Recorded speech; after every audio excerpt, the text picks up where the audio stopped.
Chapter 243. Xiaolian put away the bead. He looked down. A few heavenly officials walked out of the simple and crude tent hall. They asked, "What happened to General Nanyang?" They only heard Feng Xian say, "Look at what I caught." He rushed out of the forest and grabbed a black-clothed person. The heavenly officials were shocked. Ling Wan. The person in Feng Xian's hand was Ling Wan. Feng Xian said to Xiaolian, "As you expected, Ling Wan really went to get the embroidered fairy." After taking off the curse chain, Xiaolian's power skyrocketed to the point where he could contend against Jun Wu. That embroidered fairy naturally couldn't do anything to him anymore. Ling Wan was beaten into a roly-poly doll by Hua Cheng.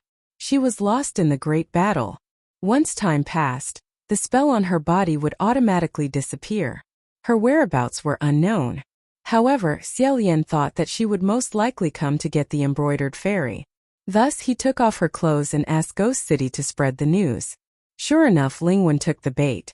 As a fugitive, although Ling Wan was captured and brought to the temporary meeting hall, she still didn't show any signs of panic. As soon as Pei Ming came up, she pressed down on her shoulder and forced her to sit in front of the table. In a deep voice she said, "I finally found you.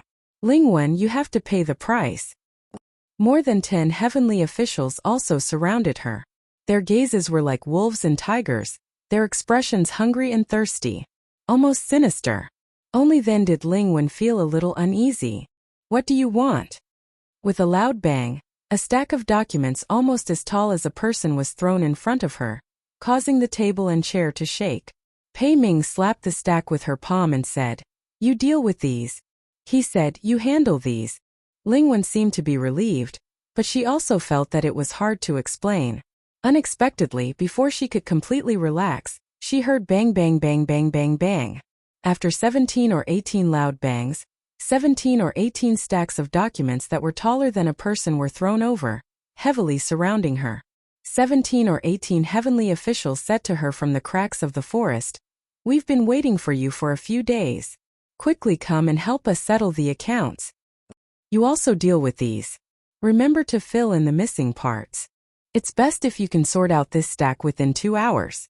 Ling Wan." After a day and a night, Ling Wan was finally released from the temporary meeting hall. After a day and a night of hard work, the messy files had all been sorted out and sorted neatly. All the heavenly officials were overjoyed as they each received their own palace hall to search. Ling Wan's complexion was already ashen, and the dark circles under her eyes that had disappeared for a period of time appeared again. Pei Ming said, "As expected, Jie Qing is more efficient. Now I can match it." "Understood. Thank you very much, Lord Ling Wan." As a prisoner, Ling Wan, who was surrounded by many heavenly officials, chuckled and said, I don't dare." Seeing this, the divine officials who hadn't brought the files over yesterday, and the hall was still in a mess today, couldn't sit still anymore. They gathered around and said, "Actually, I also have a few stacks here. I forgot to bring them over yesterday. You can take a look or else, Ling Wan." Xiaolian squatted outside the temporary meeting hall and ate a steamed bun. After he finished eating, he clapped his hands and finally rescued Ling Wan from her suffering. "Everyone, let's talk about it later. Let Ling Wan take a breather first." In the past, when he spoke, no one would take him seriously. But now it was different. Several people said, "Your Highness the Crown Prince is right." They didn't dare to say anything more. Ling Wan sat on a chair, closed her eyes and held her forehead. She waited until the other heavenly officials had all left, and there weren't many people left in the meeting hall. Only then did she say to Xiaolian, "Congratulations, Your Highness the Crown Prince, for your Dharma body has been restored. What a good plan. I really didn't expect that now even ghosts are your believers, listening to your orders." Xiaolian said, "Those aren't my believers, they're my friends from the Ghost City. I just asked them for help." Ling Wan nodded her head, her expression understanding. After a moment, Xiaolian said, "Ling Wan, I have a question I want to ask you." Ling Wan said, "Your Highness the Crown Prince, please ask." Xiaolian said, "San Lang, I'm talking about the master of Hua City. He wore your embroidered celestial clothing, but it doesn't work on him. Do you know why?" Ling Wan said, "So it's this question. I thought Your Highness the Crown Prince already knew?" Xiaolian was startled. Would you like to hear the details? Ling Wen shook her clothes and sat upright. Your Highness the Crown Prince, have you heard of the legend of the embroidered celestial clothing? Xiaolian said, I've heard of it. You personally made it. Ling Wen said, you can say that. Although I never thought that the resentment condensed on this piece of clothing would turn it into such a monster. It was indeed me who killed Bai Jin in order to speed up the destruction of Shuli country. Xiaolian listened attentively. Ling Wen continued, this piece of clothing passed through the hands of countless people in the human world. After obtaining it, countless people chose to use it to kill people, harm people and deceive people. Although this could also dispel its resentment, Bai Jin wasn't this kind of person. He didn't like being used by these people. He was extremely disgusted. Therefore, when he encountered a similar wearer or a specific recipient of the clothing, he wouldn't trigger resentment. Instead, he would be very happy. Xiaolian said, actually, if you wanted to find an excuse to cover up, it would still make sense. Even if you were demoted and had your merits deducted, it wouldn't make you a fugitive. The main thing is, you wanted to help General Bai Jin die and let him wake up. Ling Wen smiled and said, Your Highness the Crown Prince, don't speak as if I would do anything for it. After all, I'm a person who doesn't recognize even my own family. Why would I do such a thing? Is that so? That should be it. Xiaolian cleaned up the broken walls of Huangji Monastery's Crown Prince Peak and built a simple hut as a temporary residence. This place was relatively remote, so when he had something to do, he would go to the temporary meeting hall to help out. When he had nothing to do, he would quietly wait by himself. 7 or 8 days later, Mu Qing finally finished mending Wuxia and sent it over. As soon as Xiaolian opened the door, he saw a white thing pouncing towards him. Being pounced on, he saw a vast expanse of whiteness in front of his eyes. He reached out and pulled that thing off. Wuxia then started twisting the silk around, as if showing him its beautiful new body. Xiaolian said, You've just mended it, so don't randomly twist it. Be careful not to break it again. When Mu Qing heard this, he immediately had an objection. How is that possible? Which of the clothes I've mended for you has ever been torn again? Xiaolian said, That's true. He grabbed the twisted Wuxia and carefully examined it. Sure enough, it was mended extremely well. Almost no traces could be seen. He praised, Your craftsmanship is still so good. Mu Qing said, Even if you praise me, I won't be happy. Just this once, there won't be a next time. I won't do this kind of thing again. In his heart, Xiaolian said, You're clearly quite proud of yourself. Mu Qing muttered a few words before saying, All right, I'm done. I'm leaving. I'm currently busy taking care of things and people from Xianzhan Palace Hall. Xiaolian said, You're also leaving? All right, I'll go help out in a bit. When you're leaving, let me know. I'll send you off. After capturing Ling Wen, checking and filling in the gaps, and clearing up a few muddled accounts, the group of heavenly officials decided to start rebuilding the immortal capital. Thus, the temporary meeting hall on Mount Taicang could be left idle. Mu Qing waved his hand, neither refusing nor agreeing. After walking a few steps, he stopped and turned around to ask, You still want to guard Mount Taicang? Xiaolian nodded and said, Yeah. After hesitating for a moment, Mu Qing said, How about you come with us? Xiaolian smiled and said, No, I have to wait for someone. Mu Qing said, You can also wait when you go to the heavenly court in the new immortal capital. Xiaolian shook his head and said, I think when he comes back, he'll probably arrive here first.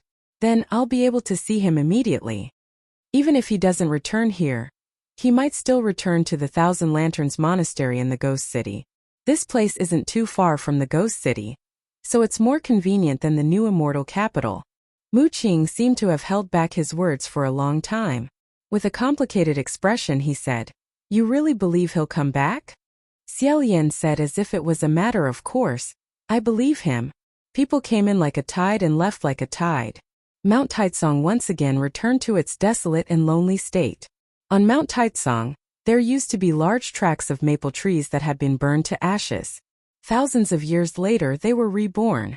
They were no longer the ones Xiaolian used to jump and cultivate on the trees thousands of years ago, but the scenery was still the same. Xiaolian often strolled alone in the maple forest. The fiery red maple trees that covered the mountains and plains made him feel as if he was in a huge and warm embrace. He had lived alone for more than 800 years, so he was already used to it. If he had something to do, he would go down the mountain to pray and clean up. If he had nothing to do, he would grow vegetables and cook. However, the strange thing was that this kind of life, which he had clearly gotten used to in the past, had now become somewhat unbearable. It took Xiaolian a long time to get used to it again. Perhaps if a person ate bitter food all the time, he would get used to the bitter taste. But suddenly one day, someone gave him a sweet taste, and he remembered what sweet taste was like. If he ate bitter again, he would have to frown. In the past, when Xiaolian lived his lonely life, he would always secretly hope that someone would come to find him. Finding him to talk to, finding him to help was also good, at least there would be a bit of humanity. But now he didn't like it so much. Because when he heard the sound of knocking on the door, he would suddenly feel ecstatic and look forward to it. But when he ran to the door and opened it, whether it was inside or outside the door, it was never the person he was waiting for. Sometimes it was Feng Xian, sometimes it was Mu Qing, sometimes it was Shi Qingxian, and sometimes it was the ghosts of the ghost city who came to show respect to the elderly. Everyone was fine. But it wasn't the person he was waiting for. In the first month, Xiaolian carried a few flowering trees back and planted them in front of the door in an attempt to beautify the environment and cover up the shabby house. He calculated that maybe when Hua Chang came back, they would bloom. In the second month, Xiaolian tore down the house and rebuilt it. He also pulled out all the weeds on the entire mountain.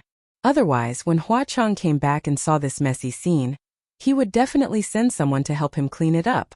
In the third month, the flowering trees bloomed. Xiaolian stood under the tree and looked up.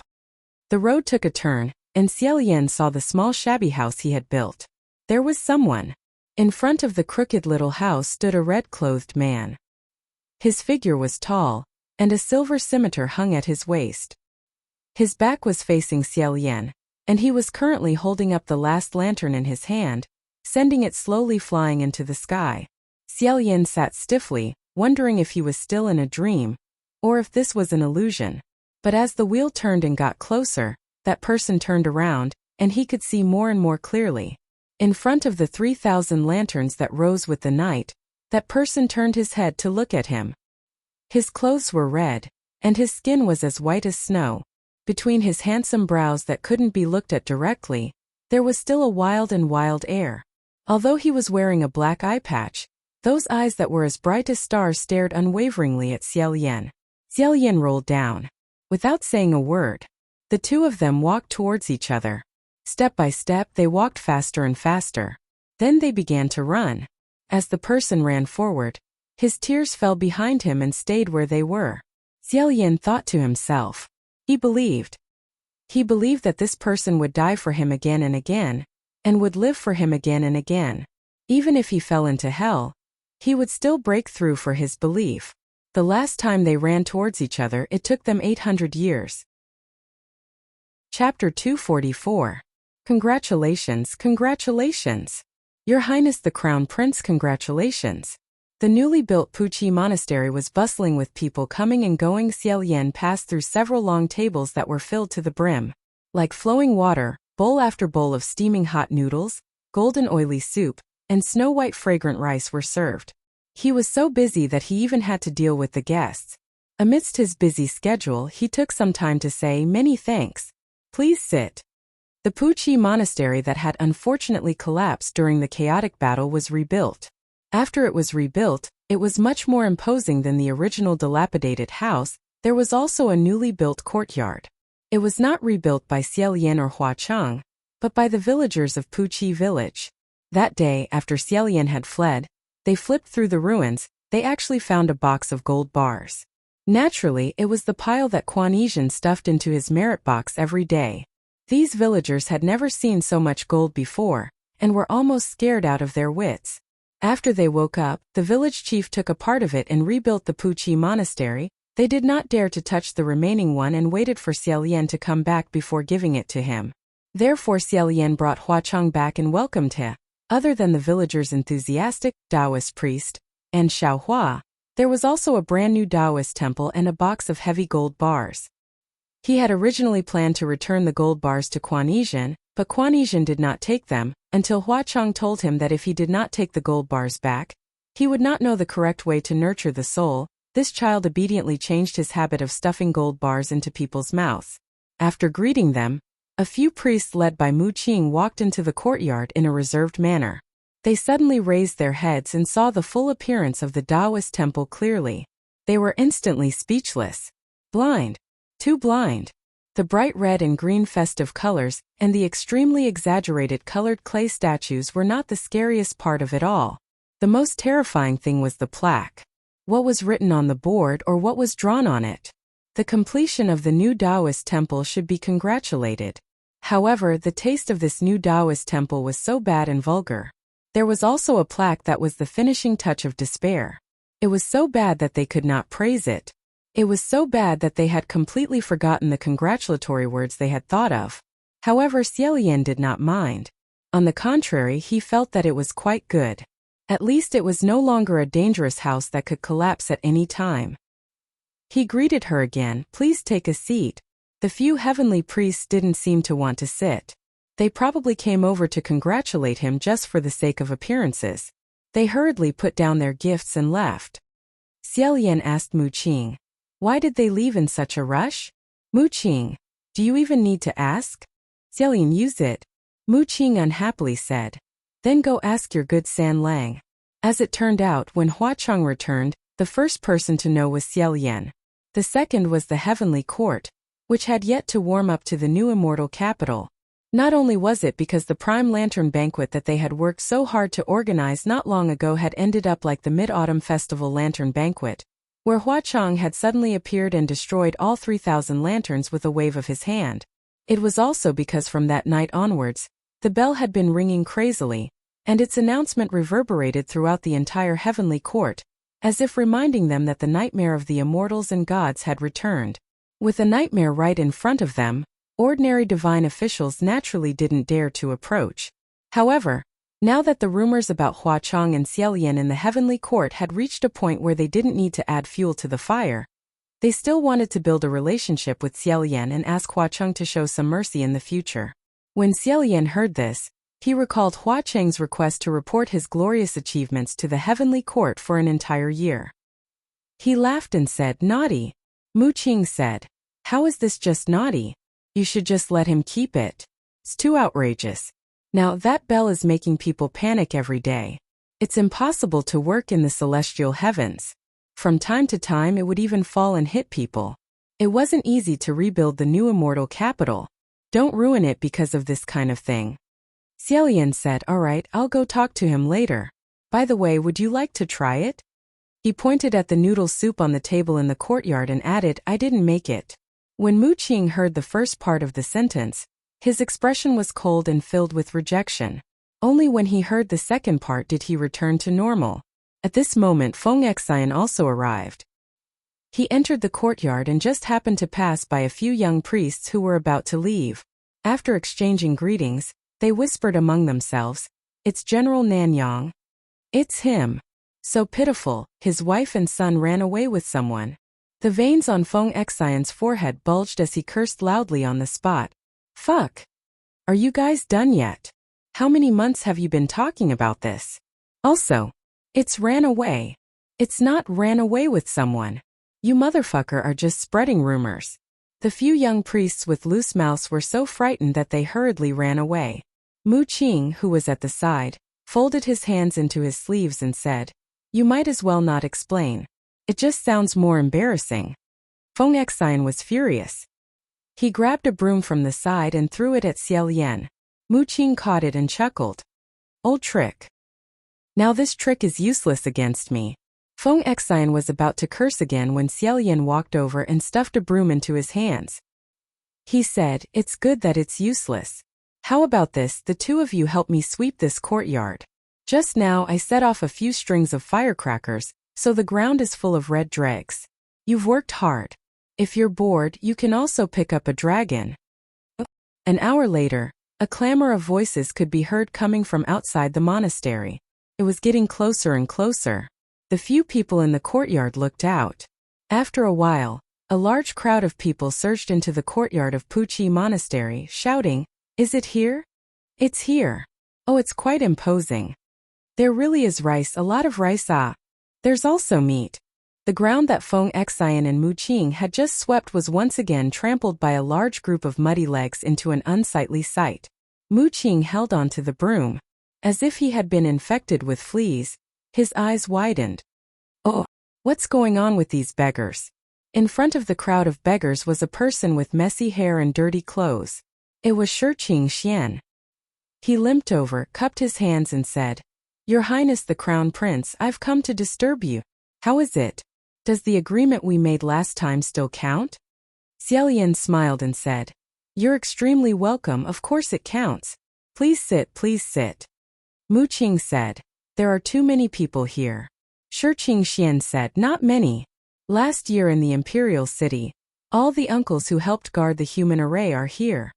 At the time of guarding the human array, Shi Qingxian and the others had agreed that after the matter was done, he would treat everyone to chicken drumsticks, and everyone would have a share. In the end, after the matter was done, no one could be found anywhere, so naturally, they didn't get to eat that chicken drumstick. Today they could finally fulfill their promise. Bowl after bowl of chicken drumstick noodles were served. Shi Qingxian said, "Everyone, you don't have to worry about anything today. Eat." The crowd of beggars squeezed from the table to the ground, cheering one after another. Then they picked up the big bowl and started slurping and chewing. As they ate, someone suddenly said, "That's not right, there's demonic energy."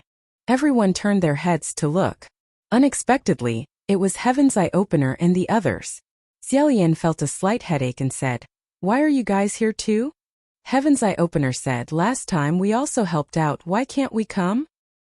He then raised his bowl high and said with a serious expression, "Everyone listen to me, I definitely didn't see wrong. The food in this bowl has demonic energy. I'm afraid it's not something good. It's very strange. Quickly put it down."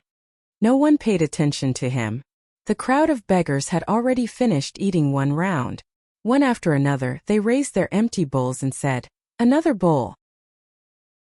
"Even if that's the case, it shouldn't be like this, right?"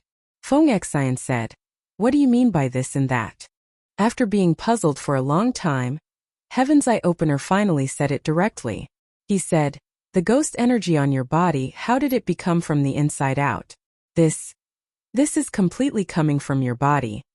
I'm afraid you've suffered a great crime. What did you do? How did you get so sick?" Xiaolian couldn't even cough. His entire face was about to be filled with blood. Feng Xian and Mu Qing didn't understand at first, but when they came back to their senses, they coincidentally looked at Xiaolian and went silent. Only Shi Qingxian couldn't wrap his head around it and said, "What's wrong? So, what's going on? Your Highness Crown Prince, are you really sick? Do you know Blood Rain Tanhua? Didn't he treat you?" No. It's because of him that it's like this." Xiaolian stammered this. "Actually, it's not that. If you guys don't want it, I think it's better, His mind was filled with some messy images, and he randomly said a bunch of meaningless words. Suddenly, his back leaned against a person's chest. An arm wearing a silver wrist guard wrapped around him, and a familiar voice said with a smile, "I think it's better if you guys go back to your seats, eat your food, and don't worry about anything else. How about it?" In this situation, Xiaolian really didn't know whether he should feel like he was pardoned or be even more embarrassed. He said, "San Lang." When they saw Hua Chang come out, Feng Xian and Mu Qing's expressions were indescribable. However, Xiaolian was in front, so they couldn't say anything. Only Shi Qingxian still asked very seriously, "Blood Rain Tanhua, have you checked His Highness Crown Prince's body?" Xiaolian covered his forehead, hoping that he would stop asking. At this moment, the beggars shouted, "Another bowl. Add more meat. This chicken soup doesn't have any flavor. Add more salt." Mu Qing couldn't stand it anymore and said, "Do you guys know that this is a Taoist temple that worships the heavenly officials? Can you be a little more reserved?" The beggars didn't fall for his trick. The last time they joined hands with many heavenly officials to strengthen the human formation, they personally saw a few heavenly officials trembling and running away. They were even worse than them. In addition, they were too familiar with Shi Qingxian, so they couldn't help but feel that immortals were like this. They didn't seem to be much different from them, and they didn't seem to be so aloof and inviolable. Suddenly, a cry came from the kitchen. "Who is it?"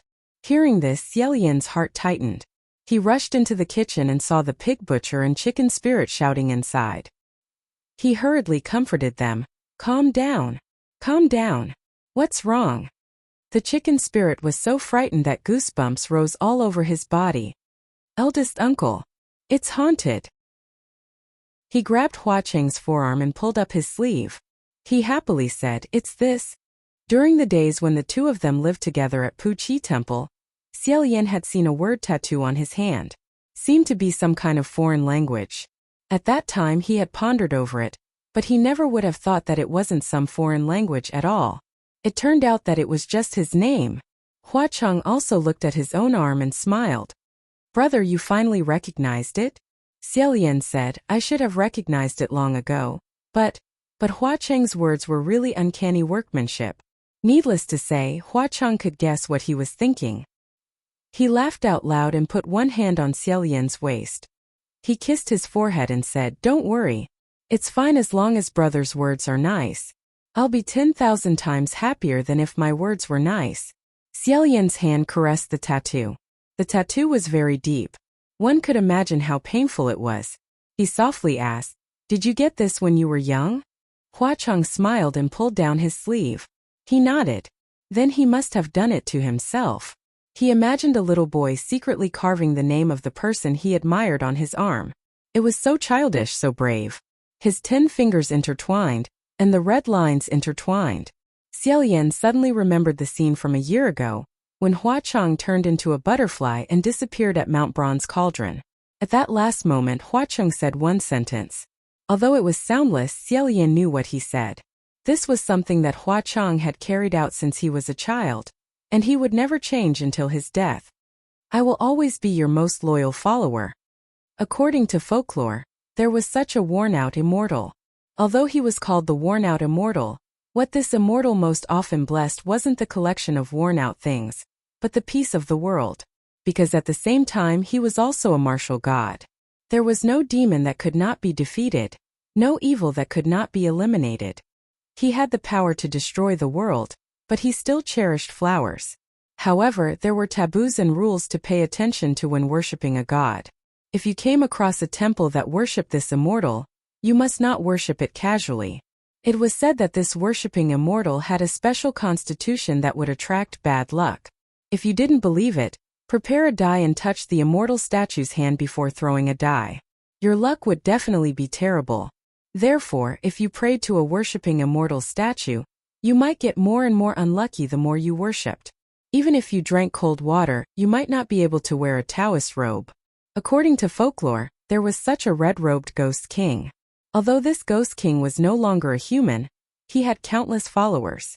It was popular to secretly set up a ghost king statue at home and worship it day and night, praying for good luck. It was because not only was this ghost king said to have never tasted defeat and was invincible, his luck was also extremely strong and invincible. If you didn't believe it, pray to him before throwing the die. If you could get his help, the next round would definitely be good. However, ghosts naturally had more taboos than gods.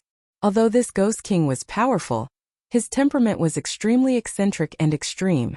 If he was happy, he would help you without praying. If he wasn't happy, he wouldn't even spare a glance at you. If he was extremely unhappy, he might even kill you. Therefore, for the same reason, it was better to keep a respectful distance. However, if people worship these two statues, one god and one ghost, together, they would turn something rotten into something magical. The red-robed ghost king would dispel the bad luck that haunted the worshipping immortal, and let him reveal his true appearance. People would be surprised to find that the worshipping immortal's original color was not gray, but golden. Legends were usually based on facts. However, this was probably a very long story. It might have to start from 800 years ago, or it might take a very long time. People might not have the patience to listen. But what was certain was that if one wanted these two to display their greatest strength, they had to be worshipped together. This way they would have double the good luck and double the invincibility. The four of them seemed to be waiting for the other family member to come back and reunite. They chatted and laughed. Xiaoyan looked at them and picked up his bowl. He scooped a piece of yuanxiao into his mouth and drank a mouthful of sweet soup. However, he still didn't know what it tasted like. Big brother, big brother? Only then did Xiaoyan return to his senses. Hua Cheng was staring at him from the side. His red clothes made Hua Cheng's eyebrows look even more beautiful. The lights added a layer of softness to his pale and lifeless face. Xiaoyan was slightly dazed as he looked at him. What? Hua Cheng said, Big brother, are you tired? Or can't walk anymore? Xiaoyan casually nodded. Hua Cheng said, I'm sorry. I was too much last night. After a while, Xiaoyan finally realized what he meant.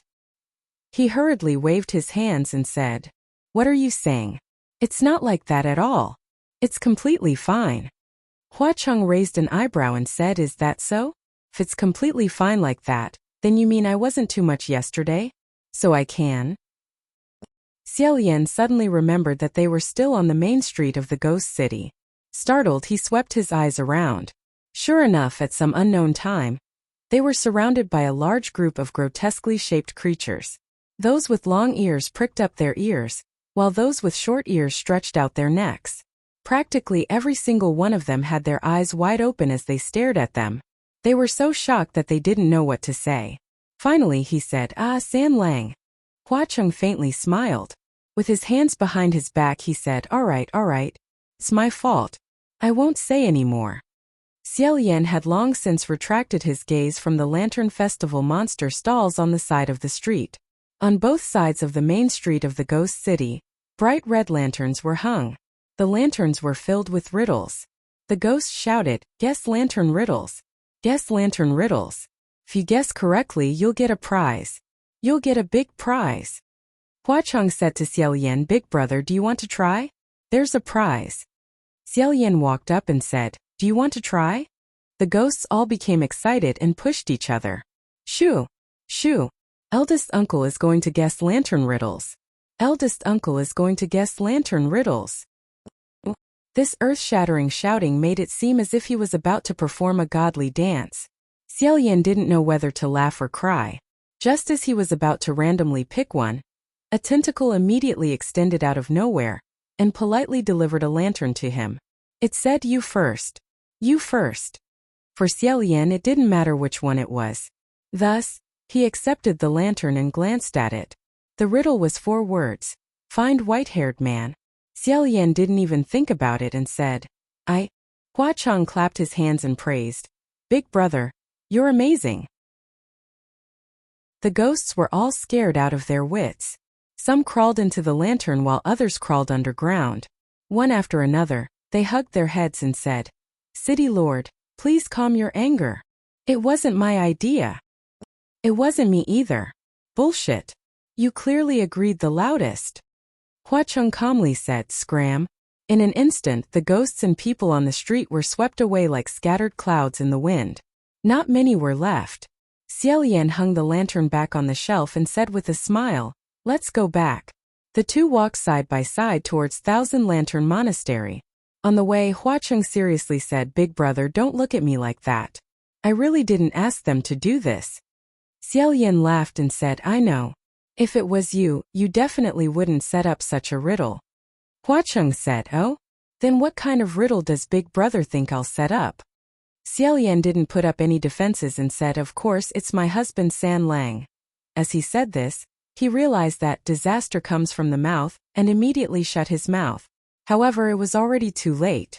Hua Cheng laughed out loud and said, Big brother, you've been tricked. Beautiful. Oh, sly. At this moment, the two of them returned to Thousand Lantern Monastery. As soon as they entered the main hall, Xiaoyan discovered that there was actually a table of things placed on top of the jade platform. He was startled. When he went up to take a look, he saw that it was actually 2 bowls of yuanxiao. He turned around and saw that Hua Cheng also walked up and said, Big brother was looking at this on the way here, right? Xiaoyan nodded. Hua Cheng said, Sit down and eat together, big brother. However, Xiaoyan didn't sit down. Instead, he suddenly ran into his chest and buried his face in his chest. He hugged Hua Cheng tightly and didn't let go.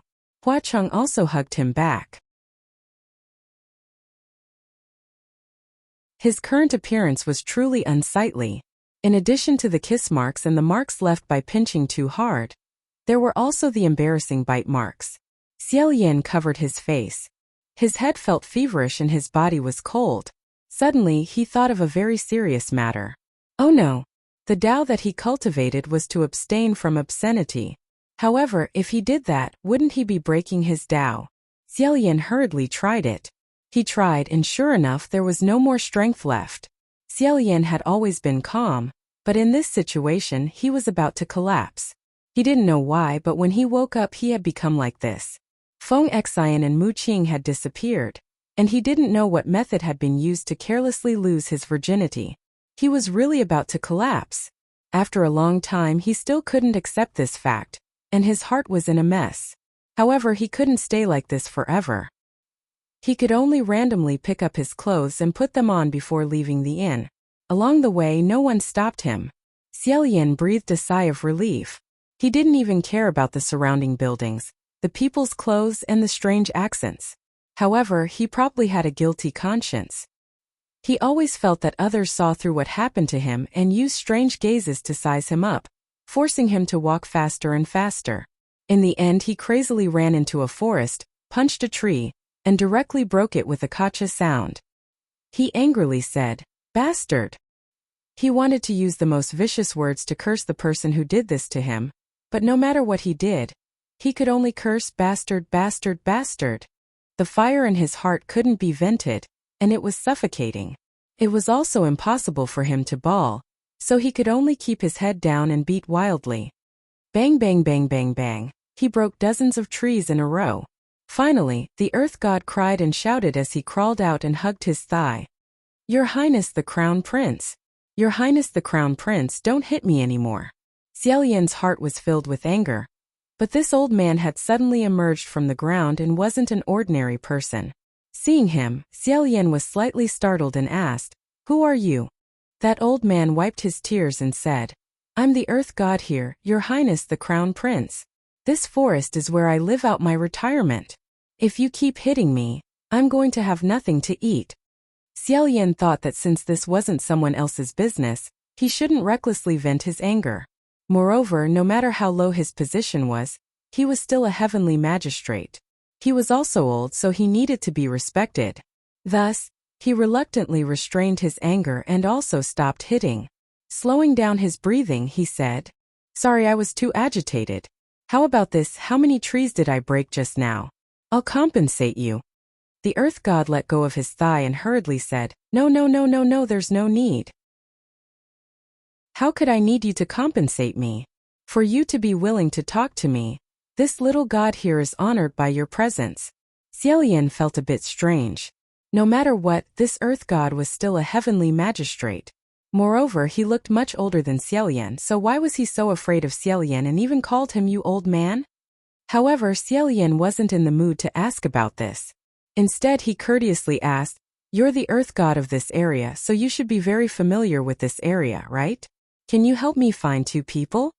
As he said this, he reached into his sleeves, wanting to take out a few golden leaves as an offering. When the Earth God saw his actions, he hurriedly waved his hands frantically. "No need, no need, no need. Who are you looking for?" Coincidentally, Xiao Yan hadn't taken out anything, so he took out his hands and said, "My 2 attendants, Feng Xian and Mu Qing." The Earth God's expression suddenly became very strange. Xiao Yan asked, "What's wrong? Is there a problem?" The Earth God said, "No, no, no, it's not that there's a problem.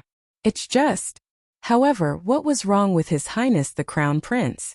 It had been 800 years, yet he still called General Nanyang and General Xianzhan as his attendants. Would the 2 generals be angry? Forget it. It doesn't matter if the 2 generals are angry.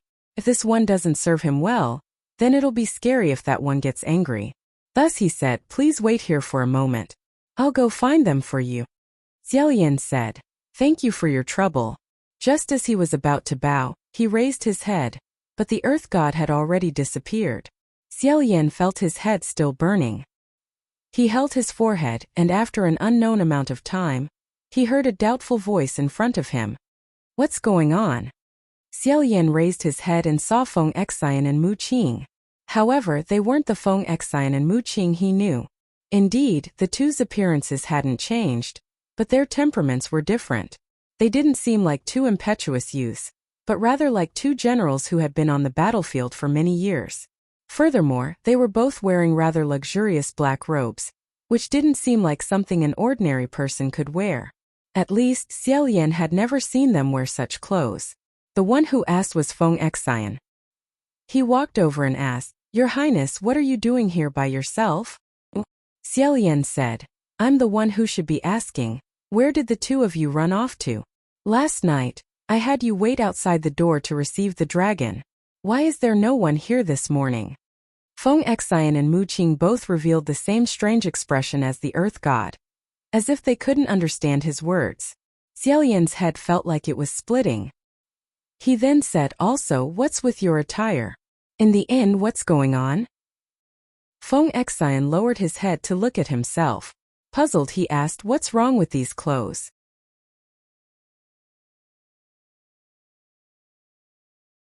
For some reason, when Xiao Yan and that man's eyes met, it was as if electricity had passed through his entire body. He promptly withdrew his gaze. However, although he pretended not to care, his heart was madly thumping. It was truly strange. That man was indeed elegant and dazzling, possessing a kind of mysterious attraction. However, it wasn't as if he had never seen such an elegant man before. Why did he have such a reaction when he saw that man? After thinking about it, he rejected this idea. This was simply wrong. Because, after carefully thinking about it, he had indeed never seen such an elegant and handsome man before. Thinking up to this point, Xiao Yan thought to himself, "This is a rare character. I might as well pay more attention to him." He turned his head to look again. However, with this glance, that man in red had disappeared. He actually disappeared just like that. It was as if a gorgeous maple leaf had leisurely floated down, mischievously flashing past his eyes. It made his eyes light up, and then he had disappeared. It was as if it wasn't real, as if it was just a fleeting dream. Xiao Yan reservedly looked around the gorgeous restaurant for a while, but when he couldn't find any trace of it, he finally gave up. He didn't know if he was a little disappointed, but he softly exhaled. Rubbing the space between his eyebrows, he inwardly said, "Forget it." Who would have thought that when he turned his head, he would see that at some unknown time, someone had already sat across from him. That person was currently staring at him with one hand supporting his cheek. The two people's gazes met. Xiao Yan was slightly stunned, but that person actually laughed and said, "Taoist priest, can you invite me to drink a cup of wine?" Chapter 247. He actually sat across from him so casually. Xiao Yan blinked his eyes. After a while he was sure. This man was really talking to him. He immediately reacted.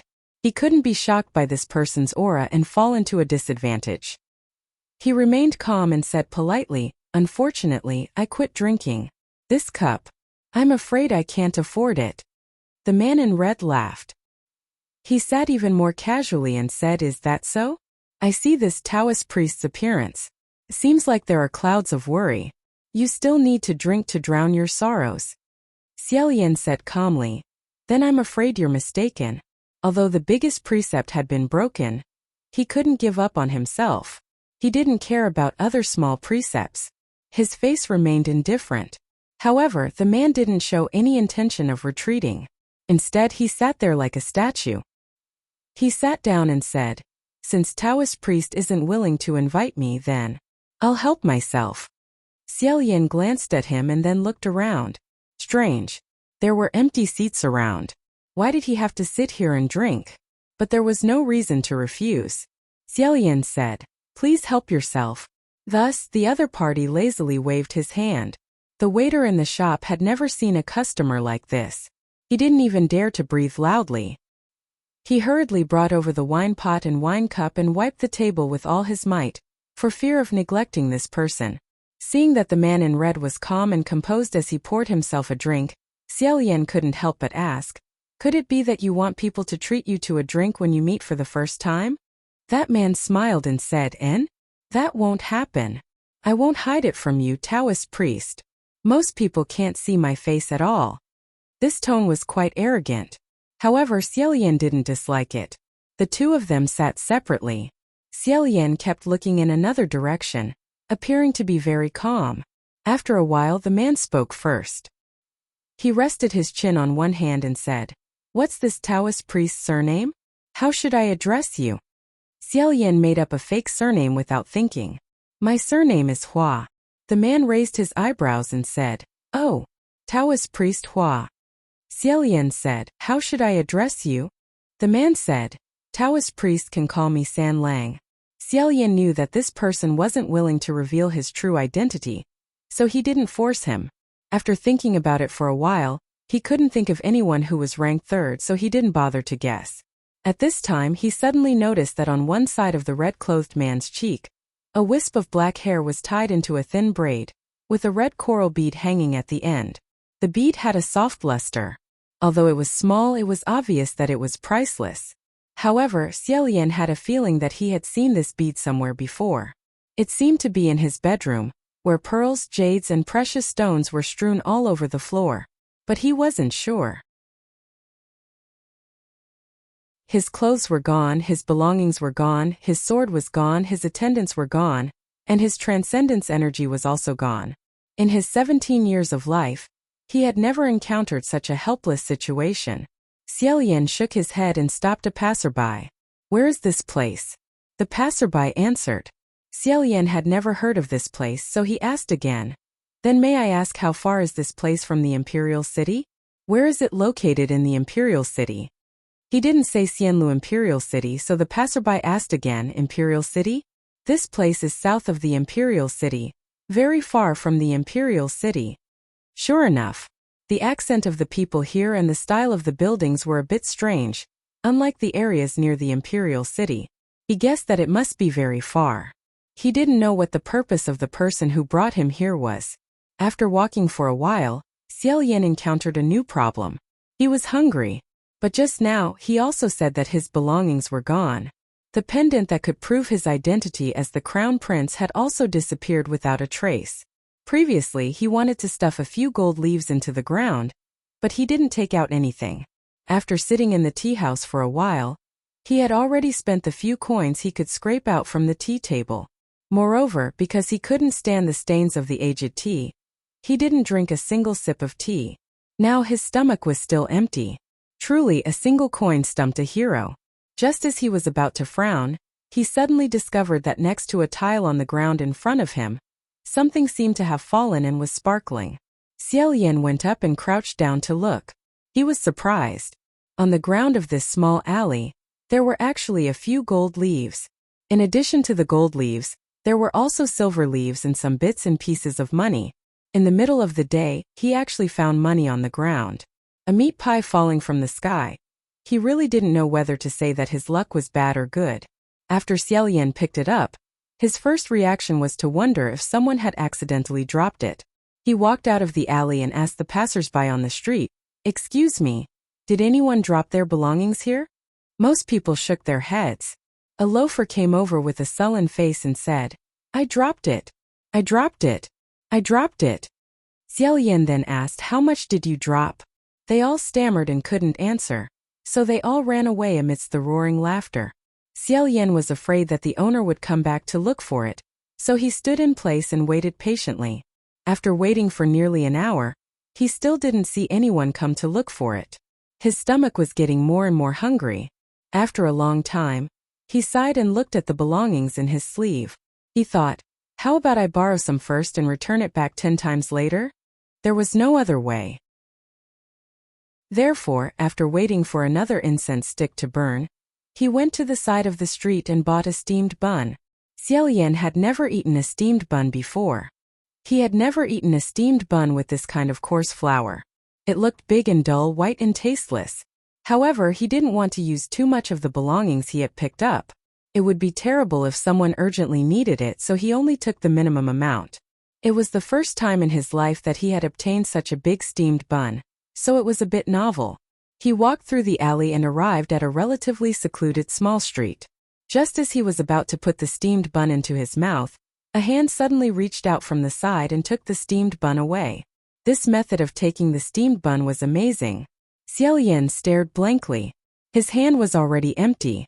He turned his head to look and saw that the person standing to the side was actually that red-clothed man from the restaurant. Xiaoyan was stunned. He didn't expect that this person would actually follow him to this place. What was even more unexpected was that this person would actually steal his steamed bun. After staring blankly for a while, he finally remembered that he wanted to take it back. He jumped up and said, "Give it back." Xiaoyan snatched the steamed bun very quickly, but that man's movements were even faster. In addition, he was also taller than Xiaoyan, so he dodged and said, "Don't eat this." As he said this, he took a bite of the steamed bun, leaving a hole. This time Xiaoyan couldn't eat it even if he wanted to. He was the noble crown prince, so how could he possibly eat a steamed bun that had already been bitten by someone? His eyes widened as he said, "You." He paused for a moment before angrily saying, "How can you be like this?" When he first saw him, he thought that this person was a rare character and intended to befriend him. He didn't expect that this person was such a boring scoundrel. The two figures, one red and one white, were so fast that it was dazzling. It was impossible to believe that such a wonderful fight was actually just for a steamed bun.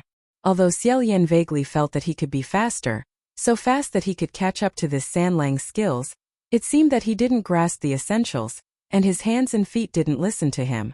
In addition, he was tired, annoyed, and confused all day, so his waist and legs were sore.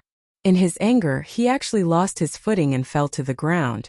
Immediately, he let out a low cry of pain, and his teeth were exposed. Pain.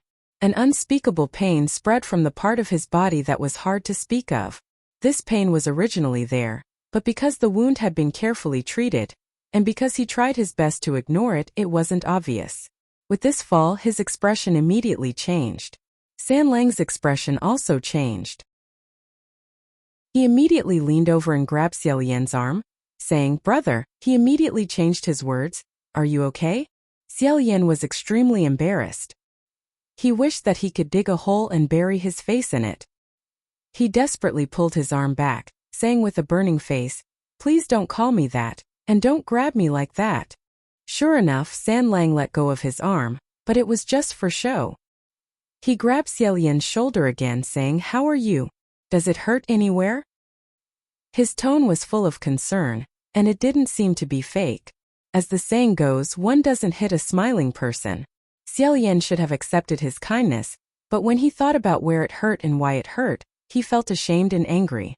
All the gloominess he had accumulated all day surged up. He slapped away Sanlang's hand and rolled to his feet, saying, "I don't hurt anywhere, it doesn't hurt at all." After saying this, he turned around and ran. Who knew that the man behind him would grab his wrist again, and he couldn't break free. Xiaoyan couldn't bear it anymore. He abruptly turned around, his eyes wide open in anger, only to see Sanlang staring at him. Sanlang softly sighed, "Ai, this Taoist priest, no matter how wrong you are, it's all my fault. Don't be angry with me. How about this, I'll take you out for a drink to apologize to you." He didn't know why, but when Xiaoyan saw this person's face, his heart became restless. He wasn't used to this kind of feeling. He only wanted to quickly escape, saying, "I don't want you to take me out. I never drink. Quickly let go of me." Sanlang said, Okay, I won't drink. Then how about I take you out to eat? You're hungry, right?" Xiaoyan was furious. What kind of tone was this person using to talk to him? He was practically coaxing him like he was a child. He had never suffered this kind of humiliation before, so he said, "I also don't want you to take me out to eat. I'm not hungry. Show some respect." What was awkward was that as soon as he finished speaking, a weak protest sound came from his stomach. Xiaoyan's body stiffened, and he became even angrier. His face was red with anger and he stuttered, You, why are you pestering me? Don't pester me anymore." Sanlang stared at him closely, saying, "Taoist priest, don't tell me you still haven't noticed?" Seeing that his expression had suddenly become serious, Xiaoyan asked, "Noticed what?" Sanlang said, "There's an evil thing on your body." Xiaoyan stared blankly. Suddenly his wrist loosened. and the bandage that was wrapped around his wrist slid down like a white snake. It rose up high in front of him, and then immediately pounced towards him. However, before it could pounce, it was caught by the red-clothed man, who said, "Look." That piece of white bandage was like a poisonous snake that had been caught by the red-clothed man. It writhed incessantly, causing one's scalp to feel numb. He was actually hiding such a monster on his body. Xiaolian finally understood. He blinked and said, "So, you approached me because you discovered this evil thing hidden on my body?" San Lang's expression became even more solemn and serious, saying, "This thing is very strange, so I paid a little attention to it. Fortunately, it didn't hurt you." The truth was out. Xiaolian thought about how he had not been very polite to this young master before, throwing his face and shaking his hand. Now that the truth was out, and it turned out that this young master had approached him with good intentions, he felt very embarrassed. He earnestly bowed and said, "Many thanks, sire. Previously, I misunderstood." Before he could bend his waist, San Lang held him up and said, "Don't mention it, don't mention it. It was just a slight effort." Raising his head, Xiaolian was slightly confused. He didn't know why, but he always felt that although this red-clothed man looked serious, the corners of his eyes and brows were full of smiles. He guessed that his messy and embarrassing state had been taken in by the other party, so he felt somewhat embarrassed. Speaking of which, it was strange. Among his peers, Xiaolian was already considered very steady. Who knew that when he saw this man, he would not be able to remain calm, making him feel very uneasy. However, San Lang didn't seem to notice this and said, "Since it's settled, then I'll be leaving. Taoist priest, may we meet again someday?" Xiaolian subconsciously said, "And may we meet again someday?" San Lang waved his hand, turned around and left. Xiaolian couldn't help but follow him a few steps. Maybe it was because he really didn't know where to go. Or maybe it was because he was confused. When San Lang turned around, Xiaolian was startled. Only then did he wake up and hurriedly stop, pretending to look elsewhere. However, it was already too late. A few chuckles came from the other side. Xiaolian was so embarrassed that his ears turned red. Bracing himself, he looked over. San Lang crossed his arms and laughed. "I think we shouldn't wait until we meet again. I think now is the time. How about it? Taoist priest is now willing to drink with me?" It was still the same gorgeous restaurant from before. This red-clothed man he had just met was very generous. The moment he came up, he filled the entire table with the best wine and dishes in the restaurant. Unexpectedly, it was not inferior to the imperial palace's cuisine. Moreover, many of the cooking methods were very novel. Xiaolian had never seen them before. His stomach rumbled with hunger as he ate. Only then did he realize that San Lang had been staring at him with one hand propping up his cheek. That gaze seemed to be treating him like a dish to be eaten. Xiaolian once again felt like he was sitting on pins and needles under this kind of gaze. After confirming that he hadn't lost his composure due to hunger, he put down his chopsticks and lightly coughed. "I've made a fool of myself." San Lang said, What's there to make a fool of? Don't mind me. Please, please. Continue." Then, he took out the steamed bun that the two of them had been fighting over for a while, and started eating without a change in his expression. Seeing this, Xiaolian became even more embarrassed. He sat upright and still, looked at the white cloth and decided to talk business. He said, "Why did this evil thing hide on my body? I actually didn't notice its existence at all. It was just like it had been on his body for a long time and had gotten used to it." That white cloth continuously swayed its head and tail as it swam towards him. If it hadn't been firmly held in place by San Lang, he was afraid that it would have long since wrapped around him like a dumpling. It looked like it liked him. San Lang used a chopstick to crush it to death, not letting it pounce towards Xiaolian. He smiled and said, "It seems that this evil thing's habits are very bad. It needs to be properly taught a lesson." Xiaolian said, "Rather than teaching it a lesson, it's better to first investigate its origins." The two of them talked about everything for a while. Xiaolian had grown up in Xianlu Imperial Palace. Later on, he cultivated in Huangji Temple. He had never met such an interesting person who had such a rich experience. As he listened to San Lang's words, His eyes lit up and he couldn't stop smiling. He almost threw all his worries to the back of his mind. After a while, he suddenly remembered that he was in the middle of a strange whirlpool. With a serious expression he asked, "San Lang, can I ask you about a person?" San Lang threw the white cloth to the ground and used some unknown method to make it so soft that it couldn't jump up. He said, "Who?" Xiaolian said, "It's like this. I'm looking for a person. His name is Hua Cheng." Hearing this name, San Lang raised an eyebrow. He said, "Can I ask, why are you looking for this person?" Xiaolian sincerely said, "To be honest, I don't know." Hearing San Lang's tone, he guessed that he definitely knew who Hua Cheng was. He said, "Maybe you think that I'm hiding it from you, but it's true. I also don't know why I'm looking for him. When I woke up today, I discovered that I was in a very strange situation." In one breath, he explained the whole sequence of events, only leaving out those embarrassing things. Finally, Xiaolian said, "So I think that this person should be very important. If San Lang knows who he is it convenient for you to tell me?" San Lang smiled and said, "There's nothing inconvenient about it. Taoist priest, you and I hit it off at first sight, so I naturally want to help you. Hua Cheng, this person." Xiaolian listened attentively and said, "What do you think?" San Lang said, "He's a madman." Xiaolian asked how. San Lang poured a cup of wine and held it in his hand. He said, "He's a believer." "Who's believer?" "Xian Li's crown prince." Cough, cough, cough. Xiaolian hurriedly swallowed a mouthful of tea before coughing it out. He said, Wait. Xian Li's crown prince Xiaolian haven't become a god yet. How could I have a believer?" San Lang said indifferently, "Sooner or later, he'll become a god. Besides, a god is just like that. If you say it's a god, it's a god. If you say it's not, it's not. If he thinks it's a god, then it's a god." Xiaolian didn't know whether to laugh or cry. He said, "That's too casual." After a pause, he said, "But, does he really believe that His Highness the Crown Prince will definitely become a god?" San Lang slowly said, "It's not that he believes." He then smiled. "It's that he firmly believes." Xiaolian also smiled and thought, "Then I definitely won't disappoint this person's expectations."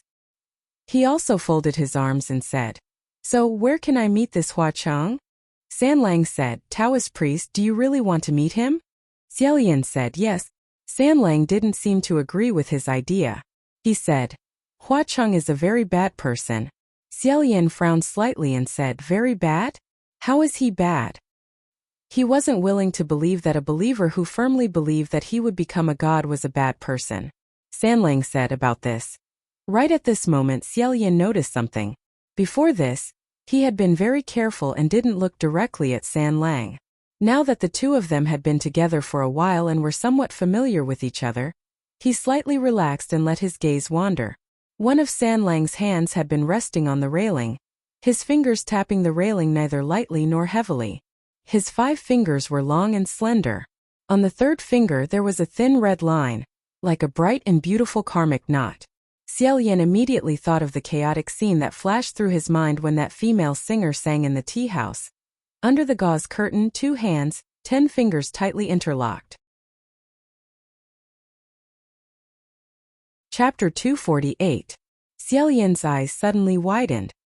His face was full of disbelief. San Lang asked, "What's wrong?" How could Xiaolian say anything? The shame and anger of being deceived and played around with mixed with hot blood rushed to his head.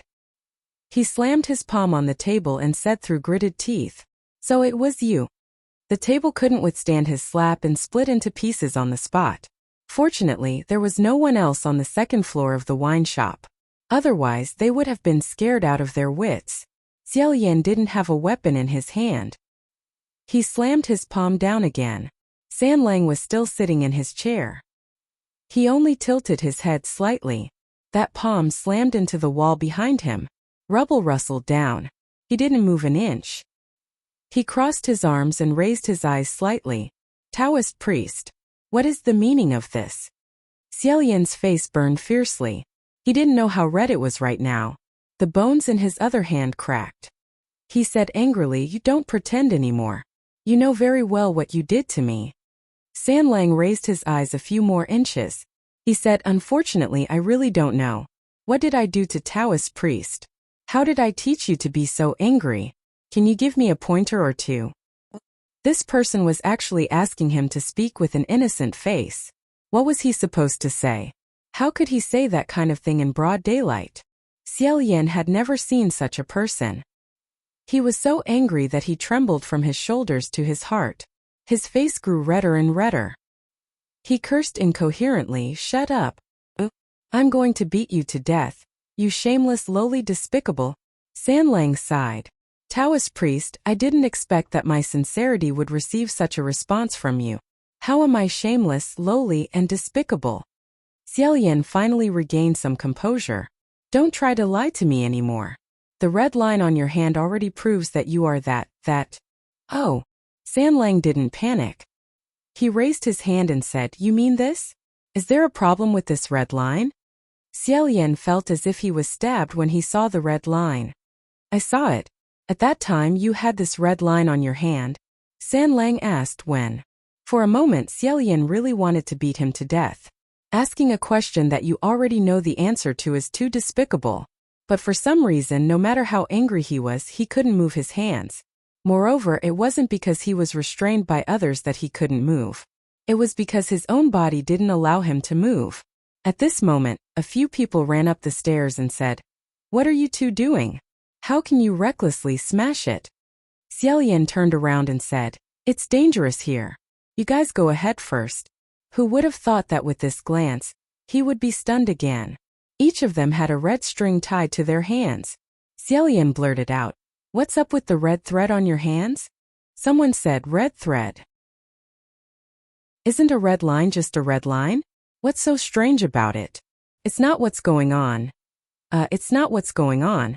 Xiao Yan was confused. Could it be that tying a red string on one's hand was a very common fashion trend in this place? He turned his head. Sanlang seemed to have seen through his thoughts and said, Daozhong's guess is correct. Tying a red thread on the finger is a custom here. If you don't believe me, please look at the crowd below. Xiao Yan looked down the restaurant. Sure enough, among the endless stream of people, there were quite a few people who had a red thread tied to their hands. Some even had several. He asked, What kind of custom is this? Sanlang smiled slightly and said, Well, speaking of this, it also has something to do with that Hua Cheng. Because he and the person he loves have such a red thread tied on their hands. So many people have also followed suit, intending to seek marriage or express their love. Xiao Yan listened in a daze and said, So, that Hua Cheng is a rather remarkable person? There are actually so many people who are keen to follow suit. Sanlang said, Whether he's remarkable or not depends on who you're comparing him to. Oh right, Daozhong, I think I dropped something on the floor. Can I pick it up and take a look? Only then did Xiao Yan realize that he had been maintaining this attacking posture all along. It turned out to be yet another blunder.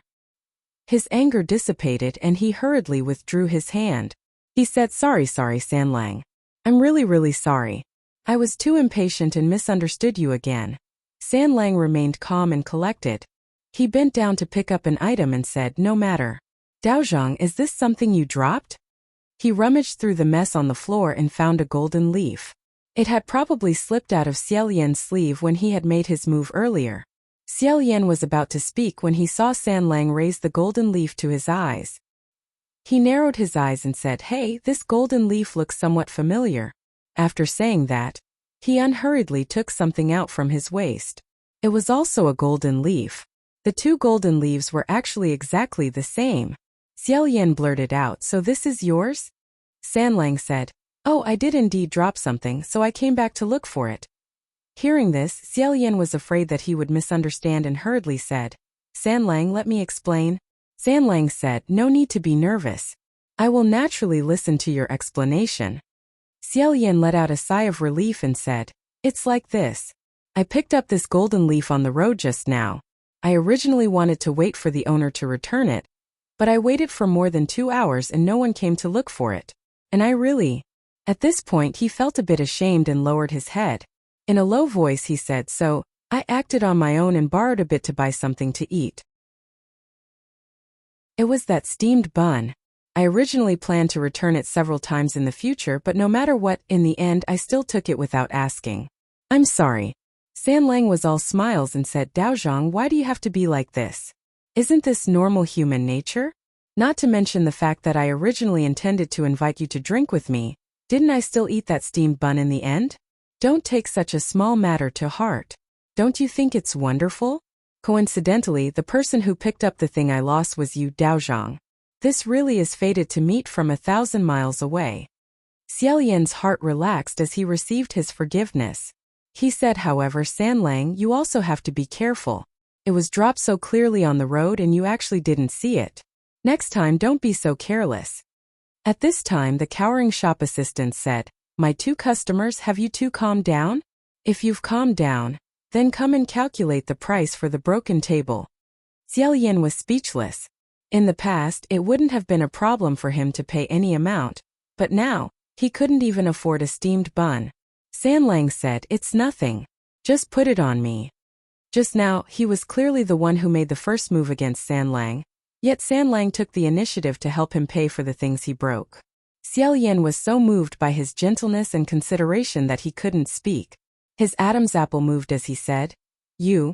The shop assistants also didn't know what was going on, but even after their shop was smashed, they still cheerfully came over to help them get an even more gorgeous table.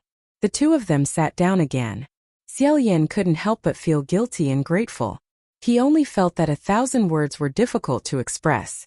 Sanlang then said with concern, Daozhong, from what you said just now, it seems there's something you're hiding.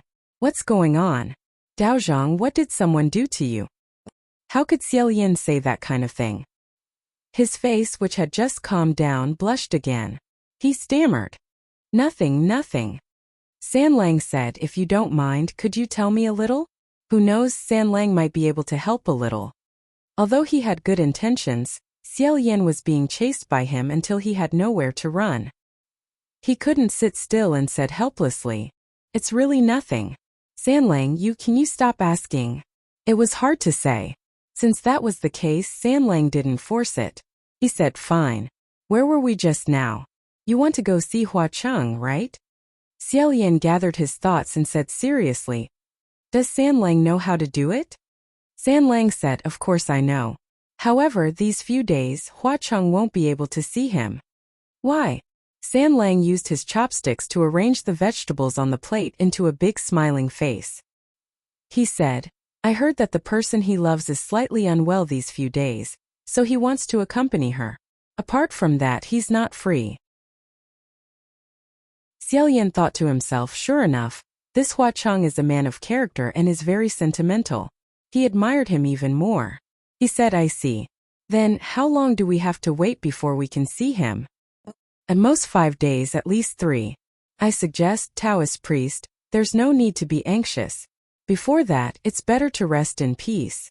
Xiaolian was just thinking about how he didn't have a place to stay when he heard Sanlang say, If Taoist priest doesn't have a place to stay, why not come to my place and rest for a while?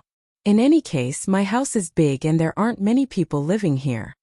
Xiaolian couldn't bear it anymore and said softly, Sanlang, you're really good.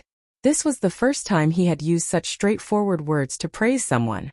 He was a little embarrassed, but other than that, he really couldn't find anything else that suited his mood better.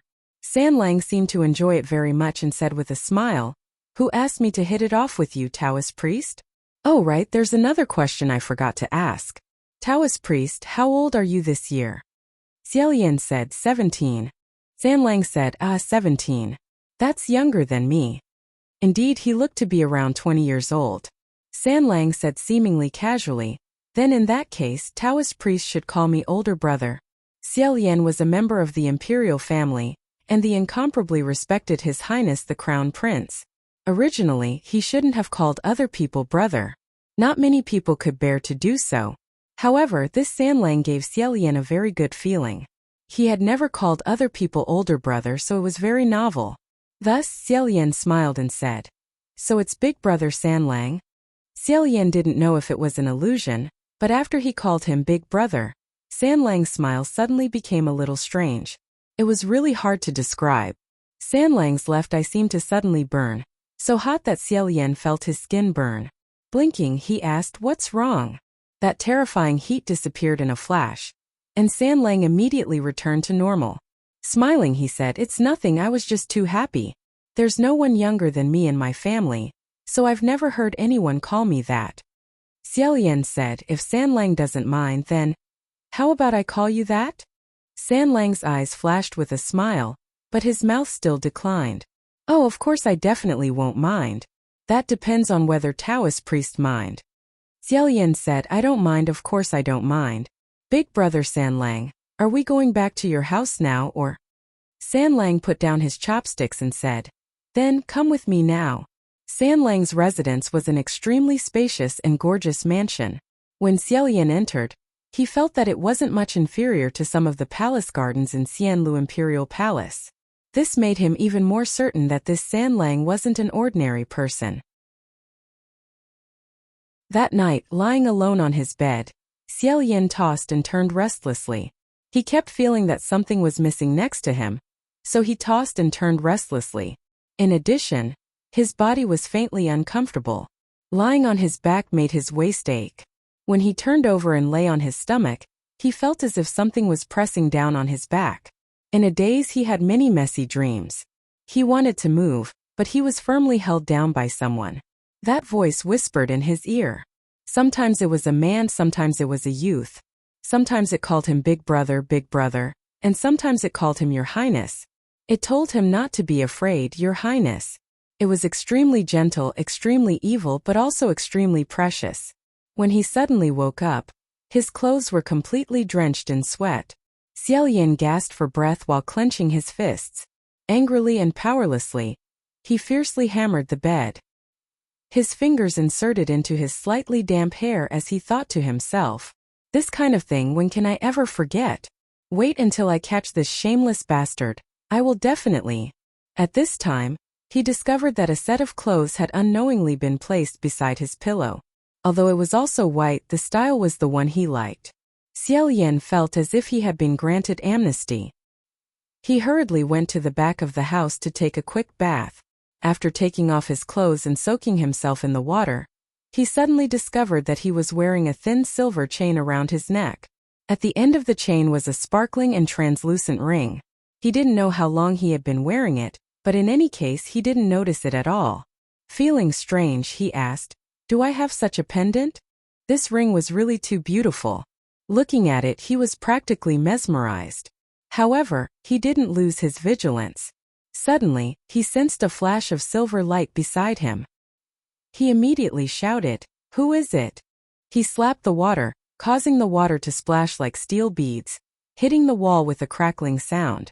However, what he hit wasn't a person but a knife. Xiaolian grabbed the hard knife, feeling very puzzled. Suddenly, a silver line on the knife's hilt separated, as if an eye had opened, and the eyeballs began to roll around. Xiaolian was even more shocked. What kind of strange thing was this? The curved knife was slender, and as if it had a life of its own, it very enthusiastically threw itself into his arms. Xiaolian was caught off guard and cried out from the cold, his whole body shivering. But probably because he didn't sense any murderous intent, he intuitively felt that this curved knife wasn't dangerous. Apart from resisting it with difficulty, he didn't want to do anything more violent to it, such as slapping it to the highest heavens. At this time, a red shadow flashed by and snatched the curved knife, saying in an awe-inspiring voice, "So you're here." Looking carefully, San Lang was already standing by the side of the bathing pool, holding the knife in his hand. Although he still had a smile on his face, faint blue veins could be seen on his forehead. In an extremely rude manner, he slapped the knife and said, "Didn't I say you're not allowed to come over right now?" Xiaolian asked, "San Lang, this knife is your magical artifact?" San Lang turned to him, the blue veins on his forehead instantly disappearing. Once again, he was calm and composed as he said, "It's nothing but a useless thing. Gidge. Gidge, I've let you see a joke." Xiaolian, on the other hand, was filled with deep veneration. His eyes brightened as he grabbed the hem of his red clothes and said, No, San Lang Gidge, you're so amazing. You can actually refine a magical artifact that has its own spiritual awareness." Having just been slapped by San Lang, the knife had wrinkled its eyes in grievance. Hearing Xiao Yan's praise, its eyes began to spin around in a pleased manner, and it furtively tried to rub itself against Xiao Yan's side. Very callously, Sanlang slapped it again. This time it couldn't take it anymore. With a thump, it fell to the ground, rolling back and forth. It was like a child that had been hit by an adult and was rolling on the ground, crying loudly. Xiao Yan felt as if he could hear the knifes wailing next to his ear. Seeing this, he felt a bit distressed. He hurriedly stood up and said, "Wait a moment, Sanlang. Forget it, don't hit it anymore. I think it was just being mischievous for a moment and wanted to express goodwill. There's no need to be so harsh on it." But as soon as he came out of the water, he remembered that his body was naked underwater. His face inexplicably reddened, and he awkwardly sank back down. However, Sanlang had already turned around in a very natural manner and left. Xiao Yan hurriedly climbed out of the water and changed into a new set of clothes. He felt that the material of his undergarments was very fine. Finally, his skin no longer felt uncomfortable from being chafed. Exiting the house, he arrived at the elegant hall used for receiving guests. Sanlang was already waiting at the seat of honor. Xiao Yan didn't know how he had taught that knife a lesson, but now it was obediently hanging on Sanlang's waist. When it wasn't moving about randomly, it was actually very grave and stern. It was completely impossible to imagine its previous appearance of rolling on the ground shamelessly. Seeing Xiao Yan arrive, Sanlang smiled and said, "You're up? Did you sleep well last night?" Xiao Yan truthfully answered, "I don't know why I kept dreaming for the first half of the night, but I slept well for the second half of the night." Sanlang said, "You must have been too tired." The two of them casually exchanged a few words and exchanged a few small rounds of pointers. The day was more or less over. Probably until that Hua Cheng was free, they would continue getting along like this. However, at night, Xiao Yan lay on his bed alone and had that hot and unsettling dream again. In the dream, he tossed and turned until he couldn't bear it any longer. When he suddenly woke up, he was drenched in sweat. Angry and helpless, he could only get up and go out. He wanted to walk a few rounds to calm himself down, but then he suddenly heard a sound coming from a distant room on the other side. That was Sanlang's master room. The room's soundproofing was excellent, so the sound was extremely soft. However, Xiao Yan's 5 senses were extremely sharp, so he was able to capture it. He held his breath in rapt attention and noiselessly arrived outside the room. Looking inside through the crack in the door, he saw Sanlang sitting in the middle of the room, holding a purple writing brush in his hand. He seemed to be writing, and his expression was completely different from when he was facing Xiao Yan. Beside him was a devil-masked man dressed in black. The man was currently bending over and reporting in a low voice. For some reason, that devil-masked man's presence was really very low. If he wasn't careful, he might not have noticed him. Xiao Yan was about to listen carefully, but that person had already finished reporting. He could only vaguely hear scattered sentences like, "That monster has been causing trouble for a long time. Presumably, it received a prayer and went to deal with it, but an accident happened. This is the location we just found out," and so on. As he slowly combed through his thoughts, he heard Sanlang say, "I have to accompany him right now and can't leave. Capture that monster and bring it to me before tomorrow night." That devil-masked man said in a low voice, "Yes. Do you want to leave it with one last breath?" Sanlang put down his brush and glanced at what he had written. Seemingly unsatisfied, he crumpled it into a ball and threw it away. Only then did he unhurriedly say, "Leave a few more mouthfuls and let it spit it out. Then slowly crush its dog head." When he said this, his expression and tone were both chilling. But surprisingly, Xiao Yan didn't feel repulsed or wary. That devil-masked man responded and was about to leave. Xiao Yan immediately flashed and hit himself. Returning to his room, Xiao Yan couldn't fall asleep even more. He paced back and forth a few times, thinking to himself, who exactly is Sanlang? What kind of monster is he talking about?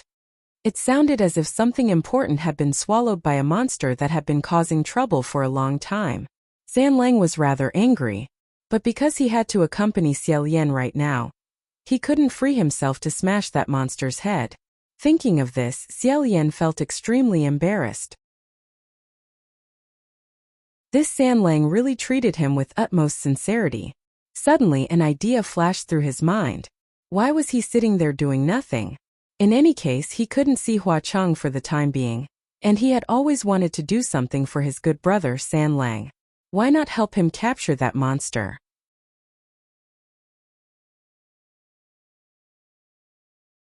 Chapter 249. The location that the demon-masked man mentioned was not complicated. It was in a cave on a mountain a few miles south. Xiao Yan was also confident the speed of an ordinary person could not keep up with his current speed. He would definitely arrive faster than San Lang's subordinates. Sure enough, after 2 hours he killed his way to that place. He rushed into the mountain and fought wildly, until the mountain elf and the night cat wailed and howled. Finally, he found that cave on a certain mountain. Although that demon was quite powerful, with 300 to 400 minions guarding the door for it, to Xiao Yan it was no different from 3 or 4 minions guarding the door. At first, he was worried that the enemy's strength was great, so he did not act rashly, but after patiently guarding the cave for a while, listening to the idle chatter of the minions, he realized that the demon had been having a hard time these past few days. Yes, it wasn't easy for the mountain lord to escape from the hands of a stinky Taoist priest, and he was scared half to death. He went back with injuries, and as soon as he got back, he abandoned his original cave in fear. He escaped here. So that's how it is. I was wondering why he suddenly summoned everyone away. So it was because he was afraid that the Taoist priest would come to take revenge. There's no need to be afraid. That Taoist priest was bitten a few times by the mountain lord.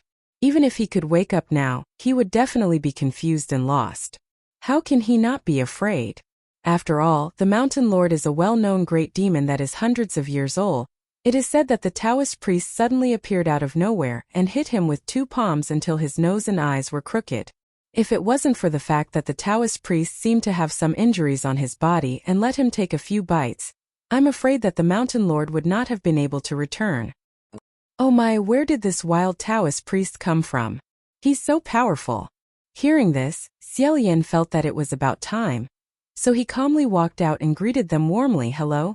The little demons were shocked and jumped up. Who is it? Where did this pretty boy come from? Xiao Yan smiled slightly and did not have time to explain. He directly charged into the cave. He casually grabbed a few of them and threw them hundreds of feet away. Even if he did not have magic power, he was still so scared that the minions could not stop screaming. What's wrong with this pretty boy? He looks so gentle. Why are you so violent? Just like that, Xiao Yan stepped into the cave unimpeded, as if he was plucking weeds from the ground. Xiao Yan had originally prepared himself for a great battle with a well-known great monster, but who knew that after he entered, he would see a monster in human form rolling on the ground, hugging its stomach and crying out, "Io, io, wah." At first, Xiao Yan thought it was just putting on an act. However, when he looked again, it didn't seem like it was faking it. Its stomach was bulging out, as if it had swallowed something very powerful. Thus, Xiao Yan squatted down and asked, "What's wrong?" The monster was probably delirious from the pain. As soon as he saw Xiao Yan, he shouted, "You came at the right time. I'm not eating anymore. I don't dare to eat anymore. I won't dare to do it again. I will return to you what I swallowed. I can't digest it. Xiao Yan said, "You must have mistaken me for someone else, right? You didn't swallow anything of mine, so what are you giving me?" The demon rolled on the ground in pain, unable to answer his question. Xiao Yan didn't understand, so he casually drew a talisman and put it away first. Miraculously, when the talisman hit the monster, it unexpectedly turned into a plump roly-poly doll. Its stomach was even bigger than other roly-poly dolls, making it look extremely comical. Xiao Yan found it both funny and surprising. He looked at the talisman he drew and wondered how it had become like this. Did he draw it wrong somewhere? However, this wasn't a big problem. This battle was extremely easy. By the time Xiao Yan left the mountains, the sky was already bright. He put the roly-poly doll into his sleeve and hurried back to the city. He had finally done something for San Lang. Xiao Yan was in a good mood and had already started thinking about how he was going to show the captured monster to San Lang later. He secretly warned himself that if San Lang revealed a surprised expression, he had to be reserved and not reveal a happy expression. After rushing all night, his legs were a bit tired. Thus, Xiaolian casually found a stall to sit down and made a bowl of free tea to drink. As he drank, he suddenly heard someone shout at him from behind, "Xiaolian!" Xiaolian immediately put down the teacup. Who was so daring as to directly call out his name on the street? It should be known that even the people of the imperial family would rarely be so disrespectful. Who didn't respectfully and reverently call him Your Highness the Crown Prince? Turning his head to look, he saw that the person was actually a commoner. He carried a large wooden chest and strode over shouting, "Wait! Hurry and wait! You forgot about Xiaolian. Bring him along." So it wasn't him but someone with the same name as him. Xiaolian found it even stranger. Although he didn't care about avoiding names, he was still surprised that someone dared to have the exact same name as him. He immediately knew that the Xiaolian the person spoke of wasn't a person. There was another man sitting near Xiaolian. The person carrying the chest walked over to the man and sat down. Patting the wooden chest, he said, "I brought Xiaolian. Remember to deliver it to the person your family is offering today. Don't doubt me. If these two aren't placed together, they'll be in big trouble." Of course I know." Xiaolian couldn't bear it anymore and opened his mouth. "Excuse me." Those two people simultaneously turned their heads to look at him. Xiaolian said, "Forgive this one for being presumptuous. Excuse me, what's inside this chest?" That person said, "Didn't I say it already? The one inside is Xiaolian." Xiaolian was puzzled, but isn't Xiaolian the Crown Prince, His Royal Highness? Those two people seemed to find it funny and said, "No one said he wasn't the Crown Prince. He was originally. Take a look." As they spoke, they opened the chest. Xiaolian's eyes widened. That wooden chest was actually a small shrine. Inside the shrine was an ash-colored statue of a god. It was a Taoist dressed in white with a bamboo hat on his back. He didn't recognize him. Xiaolian was completely unable to understand. "Are you saying that this statue of God is the Crown Prince of Xianlu, Xiaolian?" Otherwise, the other people also surrounded him one after another. Half of them were looking at him with curiosity. "You young man are really strange. You look like a Taoist priest. How can you not even know such a simple thing?" Half of them were looking at this statue of God. "Wow, this tattered statue of an immortal isn't bad. It's really depressing."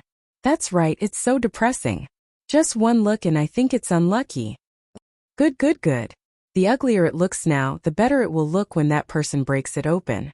At most, it will be placed together for 8 days before the effect will be seen." Xiaolian said blankly, "Tattered immortal? How did it become a tattered immortal?" Everyone said, "This Taoist priest, you are really strange. Xiaolian has always been a trash collector."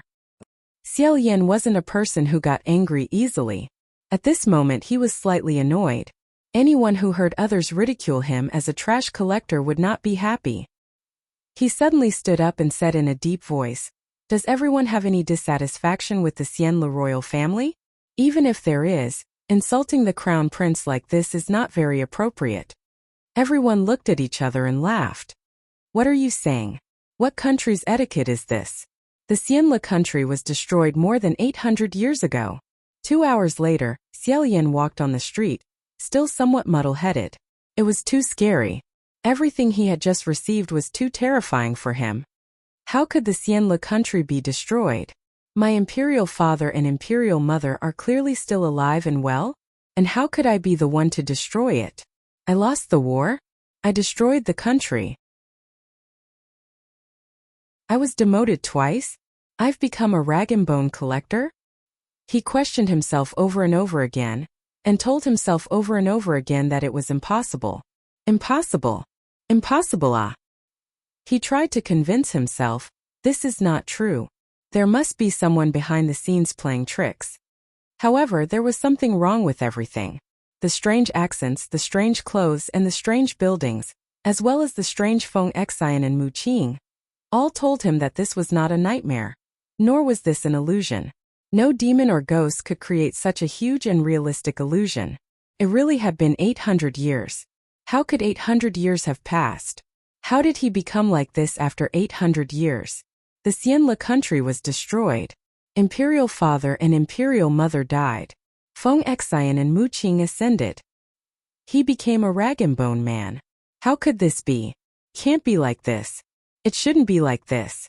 Xiaolian walked faster and faster until he finally started running. It was as if there was a boundless darkness behind him that wanted to swallow him up. Suddenly a red shadow flashed. A tall figure blocked his way and said, "Daozhong, where did you go? You made me look for you for a while." It was Sanlang. He was still smiling as he walked over to hold Xiaolian's hand. When Xiaolian saw him, all the hairs on his body stood up. He shouted, "Don't come over." He stopped after shouting. Sanlang's figure paused, but his expression didn't change. "What's wrong?" Xiaolian clenched his fists and coldly said, "Who are you? What do you want?" Sanlang said, "I thought we already had a good talk yesterday and didn't care about these small problems." Xiaolian said, "You lied to me." After a moment of silence, Sanlang said, "You already know?" Xiaolian said, "I already know. It's already 800 years later." Originally, he wouldn't have discovered that something was wrong so late. However, this person had been deliberately hiding it from him, confusing him.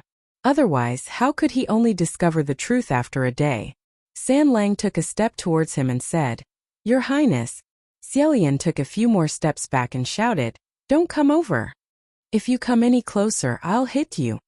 His voice and body were both trembling. Xiaolian was extremely afraid. He wasn't afraid of any demons or ghosts, nor was he afraid of this man who was both immortal and evil. Instead, he was afraid of this entire unfamiliar world. In this world he had no glory to be proud of, no loyal subordinates, no loving parents, no country of his own, no believers who loved him. Nothing, nothing, nothing. Sanlang still took a step towards him and said, "Don't be afraid, Your Highness." Hearing this, Xiaolian's expression changed. He suddenly remembered that in those fragmented memories, the man who whispered in his ear, "Don't be afraid, Your Highness," how could he not have noticed? Their tone and voice were exactly the same. Xiaolian was so angry that he trembled. "It's you. It's really you." When he thought of how this person had deceived him, and how he had even shed tears of gratitude towards him, and how he had called him older brother over and over again, Xiaolian couldn't bear it anymore. Striking out with his palm, he said, "You liar." This palm struck Sanlang squarely in the chest. Xiaolian wanted to strike again, but he found that he couldn't move. It was his own body that was blocking him. Xiaolian didn't understand what was going on, but Sanlang grabbed his hand. Xiaolian was startled. Then word by word he said, "Don't touch me. You liar, you lied to me. I will never believe you again. You." However, Sanlang said in a low voice, "Your Highness, believe me." Xiaolian angrily said, "I don't believe you. Oh." However, just like the attack that had been stopped, he couldn't shout out the words, "I don't believe," no matter how hard he tried. The concern and pain in this man's eyes were absolutely real. Anyone who saw someone show such an expression to another person would never doubt his sincerity again. As if to separate Xiaolian from this foreign world that terrified him, Sanlang finally pulled him into his embrace. His lips kissed Xiaolian's hair as he softly said, "Don't be afraid, Your Highness. It's already over. Your Highness. You've already endured it." After a long time, Xiaolian's body finally softened. Now, he cast aside his shame and anger and carefully thought about it. In those fragmented fragments of his dreams, this man's voice had always been extremely gentle, and without the slightest bit of coercion. As for himself, although he had indeed begged for mercy and sobbed, he could hear that there wasn't the slightest bit of unwillingness. It was just that he had always been unwilling to look at it, so he hadn't realized it. Xiaolian finally knew why he couldn't help but want to trust this man the moment he saw him. Perhaps 800 years later, his relationship with Sanlang wasn't simple. He completely gave up resisting his body and allowed himself to follow his heart. Burying his face in Sanlang's embrace, he said in a muffled voice, "We." Sanlang said. After being silent for a long time, Xiaolian muttered, "Why? Did I suddenly forget everything that happened in the past 800 years? Sanlang said, "It's my fault. The day before yesterday, you suddenly received a wish in the middle of the night and left in a hurry. I didn't have time to help you recover your powers, And I also didn't have time to tell you that if you were bitten by that monster, it would swallow your memories. Xiaolian said. Then this isn't your fault at all. It's my own carelessness. Sanlang said. Your Highness will never be bad. Xiaolian forced a smile, then gloomily said, Then Sanlang, how could I let Xianli's country be destroyed? He clearly cherished his people so much and once had the lofty ambition to let Xianli continue for another 1,000 years. Sanlang hugged him even tighter and confidently said, It's not your fault. Xiaolian muttered, How could I be such a failure? How could I become like this? Who didn't want to do an earth-shattering and spectacular undertaking in the beginning and leave their names in the annals of history? Even if 1 in a million people might not be able to achieve their wishes, Xiaolian had never doubted that he was that 1 in a million. Perhaps this was the reason why Sanlang didn't want him to discover that it was already 800 years in the future. Sanlang said, You didn't fail. Xiaolian shook his head and said, But I don't have any more believers. Sanlang said, You do. Xiaolian felt sad when he thought about it. He said, I'm a rag and bone immortal, a rag and bone collector. No one is my believer, and no one treats me as a god. Who would respect a rag and bone collector immortal? This was completely different from his dreams. However, Sanlang said, Didn't I tell you? You have a believer. Xiaolian raised his head. Sanlang smiled at him and said, Your Highness, I said that you would soon see Hua Chang. Now you've met him. Xiaolian raised his head and gazed at his face. With a slightly perplexed expression he said, Sanlang, you. When did you meet me? Hua Chang said. A long time ago, before you ascended. Xiaolian slowly blinked his eyes. Hua Chang then said, Your Highness, perhaps the current you will feel that the you 800 years later is a failure. Perhaps you will be disappointed and unable to accept it, but please believe me, it's not like this. His bright left eye gazed at Xiaolian. The light in his eyes was as soft as his voice. He said, You saved me. I've always been watching you. There are countless people in this world who are more successful than you, but none of them could save me like you did. And none of them could do what you did.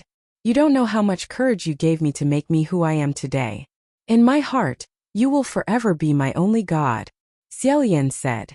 And you will forever be my most loyal believer.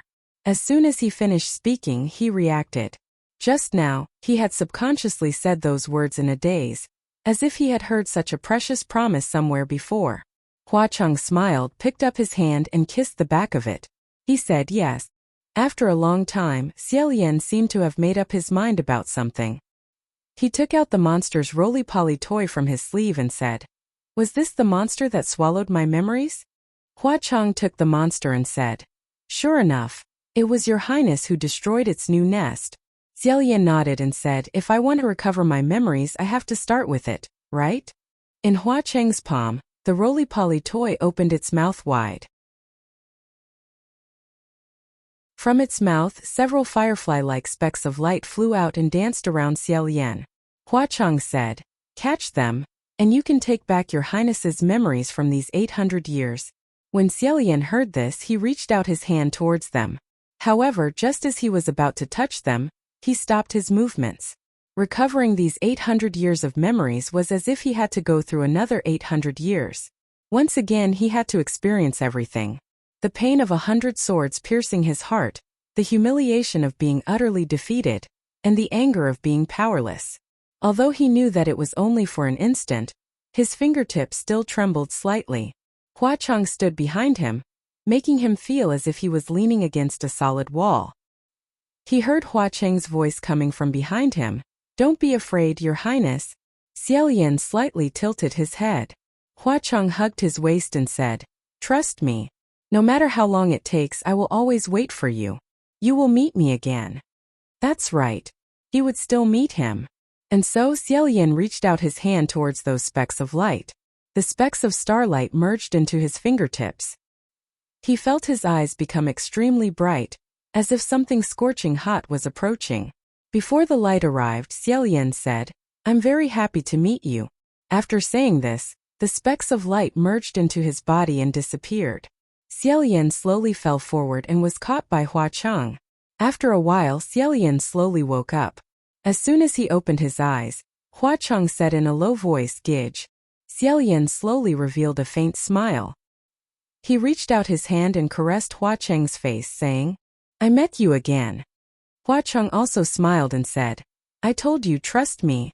Xiaolian sighed and said, "Does this count as us waiting for each other for another 800 years? Hua Cheng said, "Didn't I tell you? No matter how long it takes, I will always wait for you." But he pulled Xiaolian up. The two of them stood face to face.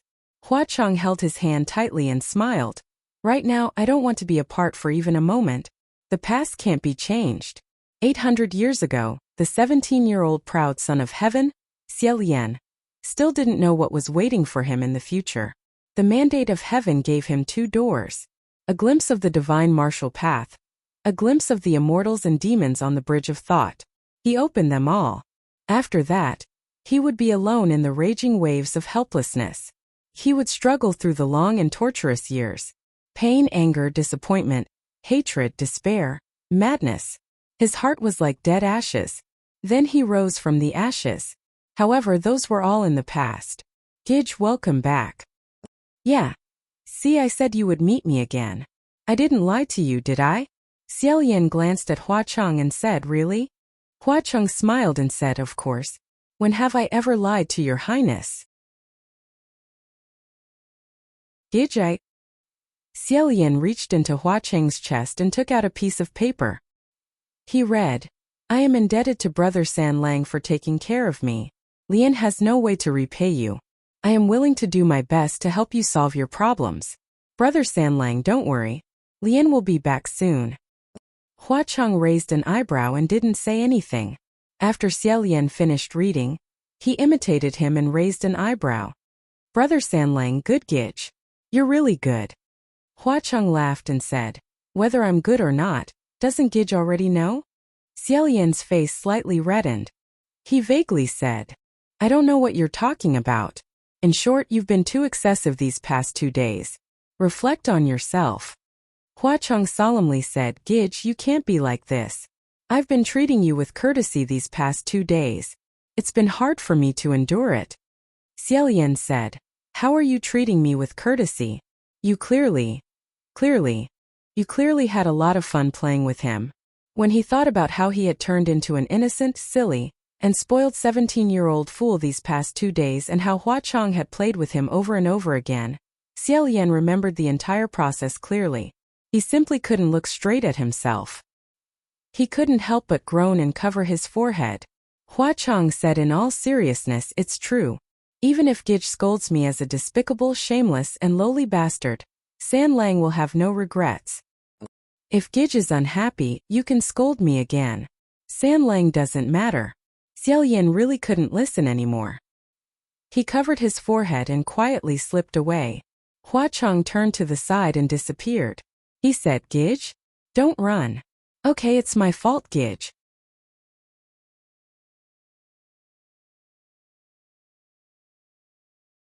Chapter 250. Hua Cheng was sick. Although it was just a small illness, it turned out that the Ghost King could also get sick. This was really amazing. Therefore, when Xiaolian returned to the Thousand Lantern Temple and went to check Hua Cheng's calligraphy as usual, he was very worried when he saw his slightly red face. After pressing Hua Cheng onto the divine platform, that's right, the two of them rolled around on this spacious divine platform all day long. In any case, there was no statue of a god. Xiaolian stretched out his hand. He touched his cheeks and forehead and became even more worried. "It's so hot." Hua Cheng smiled. "Of course it's hot when I see brother. If brother touches it again, it'll be even hotter." Xiaolian was stunned at first. He quickly tried to pretend that his face was red from anger. "Even when you're sick, your mouth is still so dishonest." Hua Cheng said innocently, "Did I say anything? I'm very honest. Brother, don't worry. It's just a small matter. It's fine." However, Xiaolian could tell that his voice was deeper and hoarser than usual. Fatigue could be seen between his brows as he said, "Then you should rest well. I'll stay here with you for the next few days and wait for you to recover." After he finished speaking, he brought the brush, ink, paper, and inkstone to the side of the divine platform. Hua Cheng patted his side and said, "Brother, Aren't you coming up to the stage to accompany me? Once he went up, he wouldn't be able to rest for the next few days. Xiaolian tactfully said, No, I San Lang am too tired. Hua Cheng smiled. How could it be? If it was brother, why would San Lang be afraid of working hard? Xiaolian stopped messing around with him and concentrated on writing his calligraphy. Hua Cheng turned around and held his cheek with one hand as he stared at his face. No matter how many times he stared at him, Xiaolian would always blush from his gaze. He said rather uncomfortably, San Lang, look at the calligraphy, not me. Hua Cheng sighed and said, Brother, to tell you the truth, I get a headache every time I see this stuff. But since it's written by you, I can't bear to not read it. My illness might be caused by reading too many calligraphy books. Xiaolian said, How can there be such an illness? Hua Cheng giggled. Why don't you look at brother? Brother looks much better than calligraphy. Maybe you'll get better after looking at me a few more times. Xiaolian felt helpless and amused at the same time. Putting down his brush, he shook his head and said, Why do you like to talk nonsense more and more now? Alright, I got it. I'll listen to you and stop looking at the thread. What are you doing then? Hua Cheng said, Actually, you don't have to do anything. As long as you accompany me like this, I'll be fine in no time. Xiaolian touched his forehead again. Although this person had the face of a handsome man, now he was acting like a spoiled child, reminding him of a child nestled in a warm bed in winter, with a red face peeking out. His heart was filled with affection. After thinking for a while, he said, Well, it just so happens that I received something today. He rummaged around in his sleeves and took out something. This is an old book that I collected today. I was just about to read it. Let me read you a story. In his hand was a very old booklet. It was tattered and its pages were yellowed. It carried a strange scent of books and ink. It must have been flipped through countless times.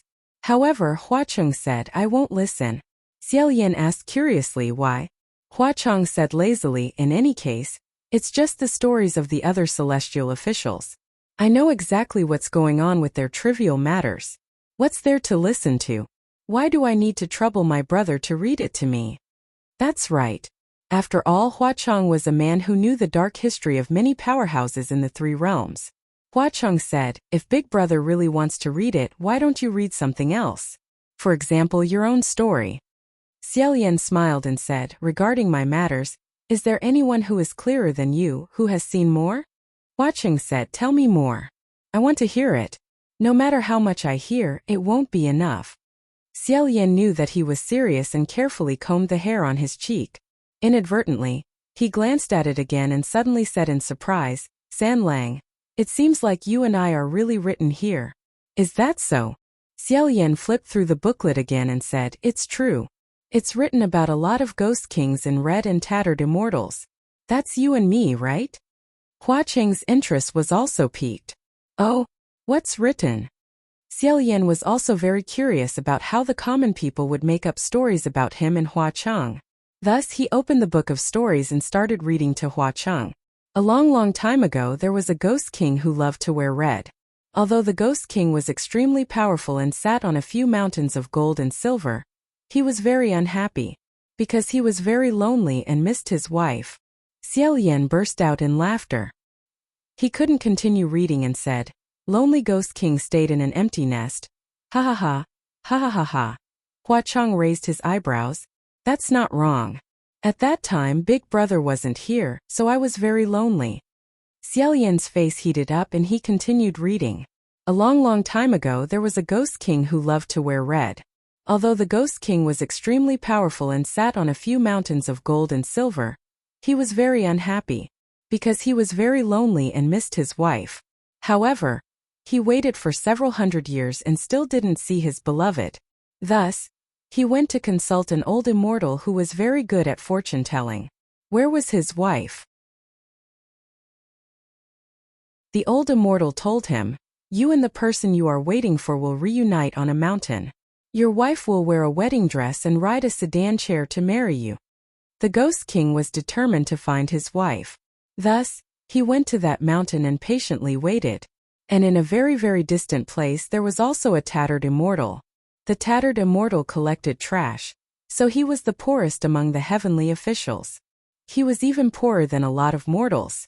However, although he was very poor, he was very kind. One day, on the way back from collecting trash, the immortal saw a girl crying on the side of the road. He asked, "Girl, what's making you so sad?" The girl cried and said, "I'm going to get married, but on the day of the wedding, I have to cross a mountain. A ghost groom lives on the mountain, and he specializes in snatching brides who pass by. Only a few were rescued, but I will be snatched and killed." The tattered immortal was very sympathetic, and was also determined to get rid of evil for the people. Thus, he decided to replace the girl in getting married and kill that monster. The tattered immortal had two good friends. Because one was hot-tempered and the other was stingy, they were called the hot-tempered immortal and the stingy immortal respectively. As they beat each other, they told him, "That ghost groom is a great ghost king. He has a bad temper and is very cunning. He hates immortals the most. If you go to catch him, you will definitely be eaten." However, the immortal insisted on going. Thus, they made a sedan chair for the immortal. On the day of the wedding, the immortal wore a beautiful wedding dress borrowed from the Windmaster goddess. He pretended to be a bride and sat in the sedan chair. He was carried up the mountain by his two friends who had been fighting each other along the way. In the pitch-black night, a demonic wind blew. When the sedan chair was carried up the mountain, there was no one there. The immortal waited and waited until the groom finally arrived.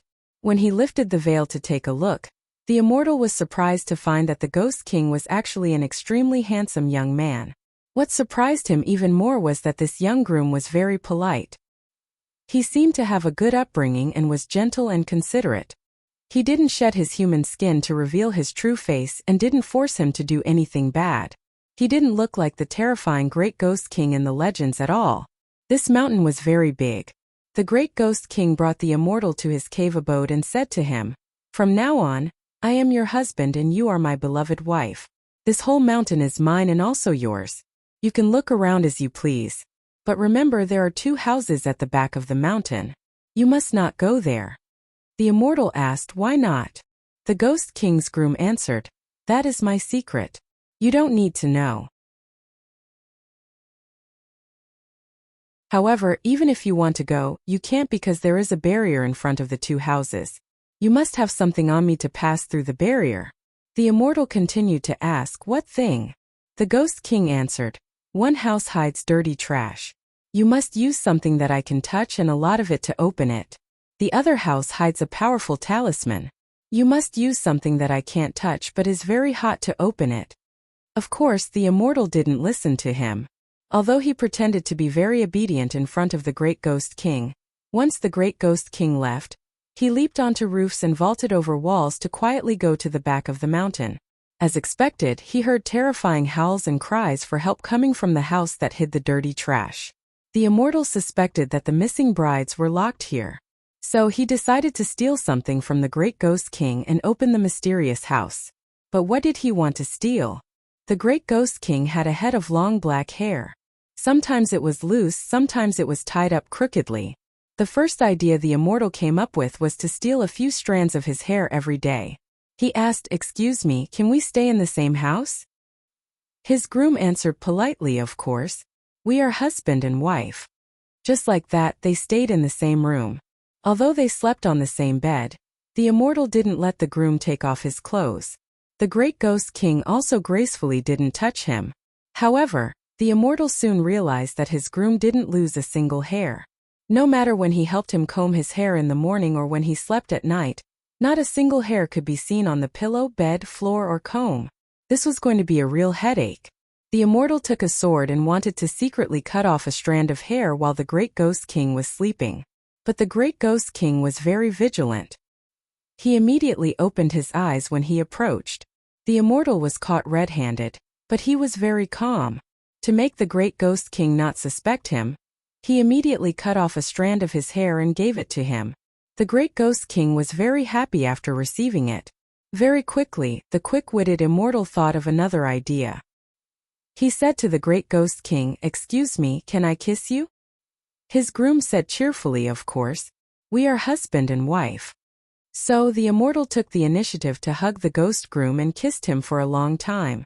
Finally, He tasted a little bit of the ghost groom's taste. He quickly closed his mouth and ran to the back of the mountain. But when he arrived, he realized that this still wasn't enough. Because he wanted a lot of things, but he didn't get enough. He still couldn't go in. He could only stick his head into the house, but his body couldn't go in no matter what. The ragged immortal was a little depressed. He originally thought it would be easy to steal something from the great ghost king, but he didn't expect it to be so difficult. He thought of his good friend, the Windmaster Empress, so he went to visit the Feng Shui temple and asked, "What else do I have to do to get something from the great ghost king? And a lot of it?" The Windmaster Empress said, "That's too simple. Just change into a woman's appearance and go to the bridal room with him." The ragged immortal quickly shook his head. The immortal method he cultivated had a rule. Once he lost his virginity, his magic power would be greatly damaged. How could this method work? At this time, the Water Master returned and happened to hear the Empress' words. He shouted angrily, "Outrageous! How can you say such immoral words?" The Water Master would use money to smash people to death when he was angry, so the ragged immortal quickly ran away. As he ran, he thought of his two good friends, the irascible immortal and the stingy immortal, so he went to ask them what to do. The irascible immortal and the stingy immortal were fighting each other again. As they fought, they told him an incredible piece of news. Because too many people had been captured, the heavenly officials were about to attack this mountain and capture this great ghost king. The immortal was shocked and became worried. After many days of interaction, he now felt that this young ghost king wouldn't do such a bad thing. Maybe there was some misunderstanding, maybe what was locked in the back mountain wasn't those brides but something else. However, because the ragged immortal was very poor, he had no status, so no one listened to him. The immortal was very anxious. If he didn't find out the truth, perhaps the great ghost king would be surrounded by the heavenly officials. Without a choice, the immortal could only run back and ask the great ghost king, "Excuse me, can you go to the bridal room with me?" His bridegroom said with a smile, "Of course. We're husband and wife." Thus, the ragged immortal and the great ghost king went to the bridal room. On the way, the immortal was afraid that the great ghost king wouldn't leave many important things for him, so he hugged him tightly and shouted, "Can you give them all to me? Can you give me a few more times?" His bridegroom said gently and considerately, "If you want." The immortal answered, "I want." Thus, the quick-witted immortal got what he had been looking for. He touched many things on the great ghost king's body. The next day, the immortal brought the things he spent a night begging for from the great ghost king to the house where the filthy trash was hidden. This time he finally entered. Once he opened the house, the immortal found many disheveled corpses, some of which had already turned into white bones. These corpses were all wearing wedding clothes, so they were probably the missing brides. With his hopes dashed, the immortal was shocked and sad. When he turned around, he suddenly found that there was a person standing behind him. The great ghost king was actually standing there without him knowing. The immortal was shocked. He remembered that the irascible immortal and stingy immortal told him that the great ghost king was very cunning and hated immortals. Now that he had no magic power, could it be that the great ghost king had already seen through his identity and had been lying to him all along? The immortal was angry and sad, so he broke into a run, running faster and faster. Unexpectedly, he didn't run out. It turned out that he ran too fast, and the things that the great ghost king gave him fell down and were blocked by the barrier in front of the house. The great ghost king caught up, hugged the immortal, and finally explained the ins and outs of the matter. It turned out that the great ghost king didn't catch and eat people. He was only waiting here for his destined person. One day, a wedding procession accidentally bumped into him while he was walking in the mountains. The groom in the procession was so scared that he ran away, leaving the crying bride sitting where she was. The great ghost king didn't want to cause trouble, but the bride said that she didn't want to marry that kind of man, so she didn't go back and left alone. Later, he encountered the same thing a few times, so the great ghost king simply waited here while testing the newlyweds. If the groom dared to stand up and protect his bride from the demons and ghosts, he wouldn't make things difficult and let them go back. And if there was a malicious groom who pushed his bride into the demons' mouths to buy time to escape, he would catch and lock her in this house. Because these people had evil intentions, they would often kill each other, and finally turn into white bones. The immortals saw their corpses. Some of their brides had returned home, and some had fled to faraway places with their lovers, roaming the world or settling down in their own homes. The great Ghost King said, "I've waited for you for hundreds of years, big brother, you're finally here." Only then did the two dispel the misunderstanding and hug each other. In order to leave the house, the great Ghost King gave the immortal a lot of his things. Unexpectedly, there was a rumble in the sky. It turned out that the heavenly officials had been afraid of the great Ghost King for a long time, and they finally seized this opportunity to attack him. The ragged immortal rushed out and gave a round of beating back a circle of heavenly officials. But the whole mountain was destroyed by the heavenly officials, and the great Ghost King was pressed under the mountain. The mountain was too high, and the immortal was afraid of crushing the great Ghost King, so he desperately used his shoulders to support it. Right at this moment, he suddenly remembered that there was still a mysterious house that hadn't been opened. There was a powerful talisman hidden in this house, and it could definitely topple the mountain, so he rushed into the cave. Once he entered, he was pleasantly surprised to find that the great Ghost King was standing there unharmed, and even stronger. The two broke out of the mountain, and together, they beat away the heavenly officials that came to cause trouble. Finally, they sat side by side on the top of the mountain, looking at the clouds and stars that the heavenly officials left behind when they escaped. The immortal asked, "Didn't you say that the house that hid dirty trash needed to be touched on your body? And a lot of things to open it, but the house that hid the talisman needed something that you couldn't touch on your body but was very hot to open?" The great Ghost King said with a smile, "Yes. Didn't Big Brother get that kind of thing long ago?" The immortal knew. That kind of thing was the great Ghost King's passionate love for him. And so, the ragged immortal and the great Ghost King happily went to the bridal chamber together, and they never separated again. After reading the story, Xiaolian was still confused and said, "What is this all about? Isn't this story too overdone? No, what kind of mess is this? Can this even be called a story?" And Hua Cheng had already collapsed on the bed laughing. Xiaolian was puzzled. This is completely wrong. What is the basis of this story? That matter on Mount Yujun? That matter shouldn't be like this. It's completely twisted? And is this kind of story really okay for a child to read? It doesn't seem too appropriate. Who wrote this? And what's with these characters that look very familiar, but also a little off?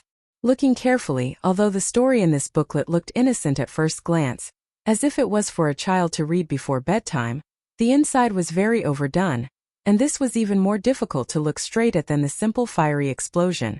But when he read to the end, he felt strangely moved, and it made Xiaolian wonder if there was something wrong with him. Hua Cheng said, It's not completely twisted. At least a few things are right. For example, I did call Big Brother. And for example, I did go to Mount Yujun to receive Big Brother's bridal sedan. And for example, on the night of Big Brother's bridal chamber, indeed. Xiaolian thought that after so many years, he had cultivated a thick face, but who knew that in front of Hua Cheng, his face would often turn pink, and he said, "How can you even know such things? And besides that, there's not a single thing that's right." Although he knew that many made-up folktales were worlds apart from the original, and that it wasn't strange for them to become whatever they turned out to be after being processed countless times, seeing it with his own eyes still shocked him to the extreme. There were several times in the middle when he was so ashamed that he couldn't continue reading, but Hua Cheng forced him to continue reading for him. He really wanted to hit someone, but he just couldn't. Hua Cheng still had an expression of being used to strange things, and said, "It must have been some insider who leaked out some bits and pieces, and then it was made up by someone." Xiaolian tossed the storybook aside and said, "Don't read this kind of messy, idle book. Rest well." Hua Cheng clapped his hands and requested, "You wrote it well, you have talent." After listening to Big Brother read this story, I felt 100 times more energetic. "Big Brother, read another one." Xiaolian flatly refused, "No need. Big Brother, my head hurts." "This, Big Brother." "Fine." It was rare for Hua Cheng to have a minor illness. Normally, Xiaolian was always obedient to him, and he always complied with his every request. How could he resist at this time? No matter how ashamed he was, He could only restrain himself. Picking up that yellowish booklet again, he lay down next to Hua Cheng. As Hua Cheng wrapped his arms around his waist, he braced himself and continued reading.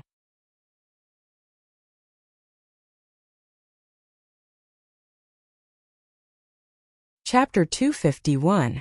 With a smile she pushed Hua Cheng, who was almost suffocating, off her body. The tide of passion had not yet subsided. Xiaolian suddenly thought of something and casually said, "By the way, Sanlang Myriad God Cave." Hua Cheng's arm was on his chest again, and he didn't know what he was playing with. He said lazily, "Ichem? What's wrong with Myriad God Cave?" Xiaolian said, "It's nothing. Just occurred to me. With the bronze cauldron erupting, will the god statues in Myriad God Cave be all right? If that was the case, that would be such a pity. After all, every single statue was the work of Hua Cheng's painstaking efforts. He loved them all." Hua Cheng replied, "I won't. I've already set up a boundary. Even if the entire cauldron collapses, nothing will happen to that stone cave." Xiaolian's interest was aroused. "Is that so? That's great. Then it must be fine. Can I go and have a look?" Hua Cheng seemed to freeze for a moment, but then he smiled and said, "All right. If Big Brother wants to see it, he can see it. What's wrong with that?" Xiaolian became even more excited. "Then tomorrow it is. Anyway, the bronze furnace is already open. You can go in at any time." Hua Cheng raised an eyebrow. He said, "Tomorrow? All right." He did not object. He didn't say much, but in the next moment he flipped over again. He did not know if it was an illusion. In the latter half of the night, Flower City tormented him even more fiercely.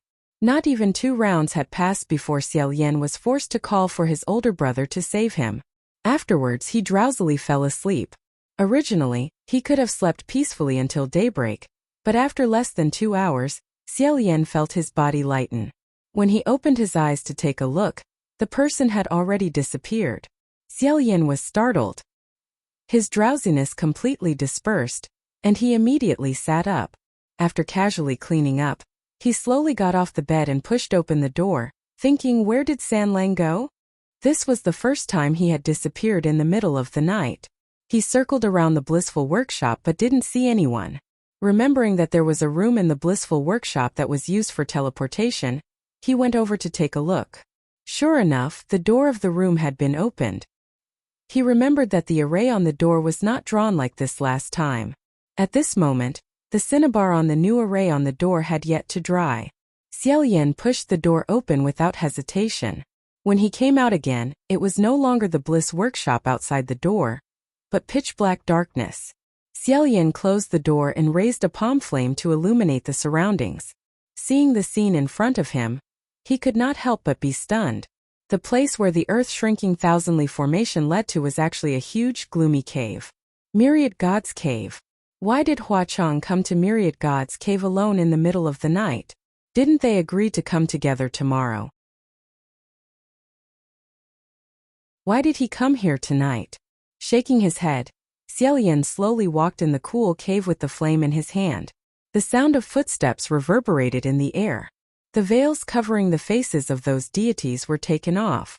In the darkness all around, there were countless faces that looked exactly the same as him silently. Just thinking about this scene was a little terrifying.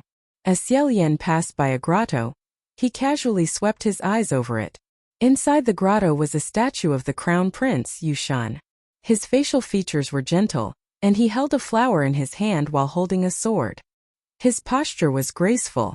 There were as many as 1,000 statues here, and as few as 100 statues. Who knew how much time and effort it took to carve them? Who knew how many years they had been silent in the darkness for? Thinking about this, Xiaolian sighed. Facing the stone statue, he slightly bowed his head and muttered, "It must be very lonely." He was talking about the person who carved the statue but also the statue.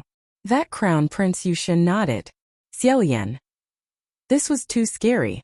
After being stunned for a while, Xiaolian finally realized what was going on. So that was how it was. It was most likely because he had just replenished his mana. Right now, his entire body was full of energy. Just standing there had affected these statues, causing them to move.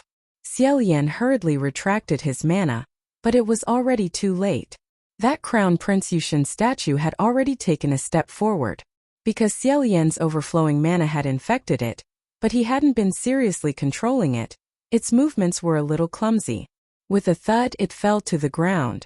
Xiao hurriedly helped it up and said, "Be careful." That Crown Prince Yushin statue was helped up by him. The smile on its face didn't change, and it even slightly raised its head. With a noble and arrogant expression, it nodded towards him to express its gratitude. Seeing its arrogant appearance, Xiao couldn't help but find it funny. Enduring it, he asked, "Did you see Hua Chang?" The Crown Prince Yushin statue could make simple sounds, but it couldn't speak. Unless it was the lotus tongue god that specialized in speech. When that Crown Prince Yushin statue heard his question, it revealed a puzzled expression, as if it didn't know who he was talking about. Xiao understood. At this time he still didn't recognize Hua Chang. Thus, he changed his words and asked, "Then did you see a red-clothed person?" Only then did that Crown Prince Yushin statue reveal a smile and reservedly nod its head. Xiao asked, "Do you know where he went?" This was such a large cave and he wasn't familiar with it, so he was afraid of getting lost. That Crown Prince Yushin statue muttered to itself for a moment before pointing him in a direction. Xiao said, "Many thanks, Your Highness." After walking for a while, he turned around. That Crown Prince Yushin statue had already grasped the essentials of how to walk. It was even brandishing its sword in place. Its graceful posture made it seem as if it was standing on top of the upper Yuan sacrificial heaven. Unfortunately, there was no one to admire it. Not long after, Xiao once again encountered a fork in the road. Naturally, he was prepared to ask his own Crown Prince Yushin statue for help, so he walked into the nearest cave. As soon as he entered, he saw a figure sitting on a stone platform. The figure was currently hugging a jar of wine and fiercely gulping it down. Xiao. He immediately went up and snatched the wine away. "Don't drink anymore." That Crown Prince Yushin statue was also him. However, his appearance was slightly thinner, and his simple white clothes were no longer luxurious. The wine jar was snatched away by Xiao. It wanted to snatch it back, but in its daze it couldn't snatch it away. It was so angry that it spun around in circles. Suddenly, it hugged Xiao and started sobbing. Xiao was dumbstruck. "You don't have to cry." That Crown Prince Yushin statue cried even more fiercely, as if it had endless grievances. It didn't even try to snatch the wine anymore. It just hugged Xiao and refused to let go. Xiao didn't know why he was so clingy when he was drunk. He could only hug it back, gently caressing its back and comforting it. All right. He looked at the wine jar in his hand again. There wasn't any wine in it, so it didn't matter if he returned it. Xiao said, "Did you see a red-clothed person? Where did he go?" That Crown Prince Yushin statue showed him a path. Xiao returned the wine jar to it and continued walking forward. That Crown Prince Yushin statue stopped crying. It hugged the wine jar and sat on the ground. Xiao turned around to look at it. He sighed and continued walking forward. After a while, he heard creaking sounds as if iron chains were rubbing against each other. He arrived in front of an empty grotto. There was a swing hanging down from the ceiling of the grotto. On the swing sat a Crown Prince Yushin statue. He was in high spirits and was full of youthfulness. He was wearing the Taoist robe of a disciple of the Huangji Temple. He was about 16 or 17 years old. He grabbed the chain of the swing and tried his best to swing it. But because he was sitting on the swing, he couldn't swing it no matter how hard he tried. Thus, he revealed an annoyed expression. Seeing this, Xiao helped him push it a few times. The swing finally flew. Only then did the Crown Prince Yushin statue in Taoist robe become happy. Xiao took the opportunity to ask, "Did you see a red-clothed person? Where did he go?" That Crown Prince Yushin statue grabbed the swing with one hand and pointed in a direction with the other. Xiao pushed him a few more times and said goodbye. But after the swing swung more than 10 times, it slowly stopped. No one pushed it anymore. That Crown Prince Yushin statue sat there in a daze, revealing an annoyed expression again. After walking for a long time, Xiao estimated, "We should be there by now, right?" At this time, he suddenly heard a suppressed and painful sound. He couldn't help but be stunned. What's that sound? Panting? That sound came from a grotto in front of him. Xiaolian walked in to take a look. There was a stone platform in the grotto. On the platform, there seemed to be a reclining Crown Prince Yushin statue. A white veil covered the ground from head to toe. The figure under the veil was vague.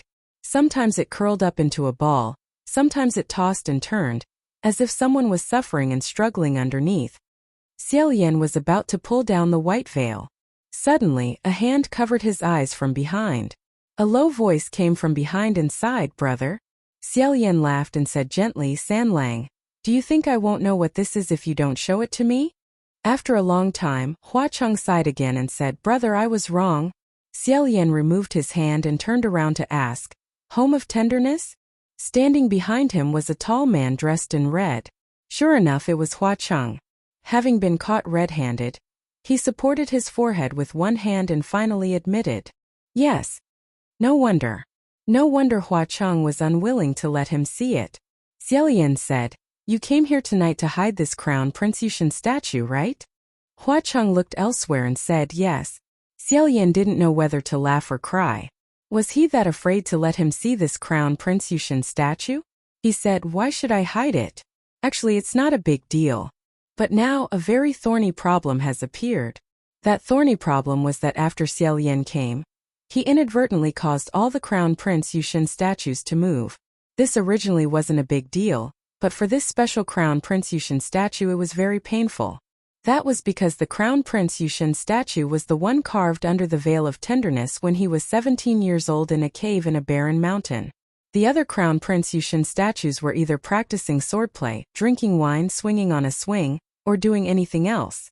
Only this statue was very unlucky. It had been poisoned by the deadly flower demon's poison. As a result, after it came back to life, it had to endure the torture of this poison. Xiaolian couldn't bear to hear the painful gasps coming from under the veil.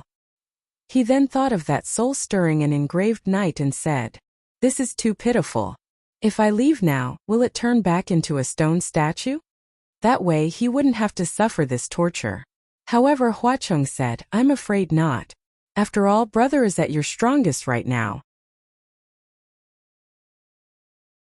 All the Crown Prince Yushin statues in the Cave of 10,000 Gods have been affected by you. Even if you leave, they will continue acting up for a long time. That would be too painful." Xiaolian said, "Then, is there any other way?" Huacheng would always have a way. He nodded slightly and said, "Just now I was dealing with this. Brother, follow me." He led Xiaolian into another cave. As soon as he entered, Xiaolian slightly widened his eyes. He saw a male stone statue standing in the middle of the cave.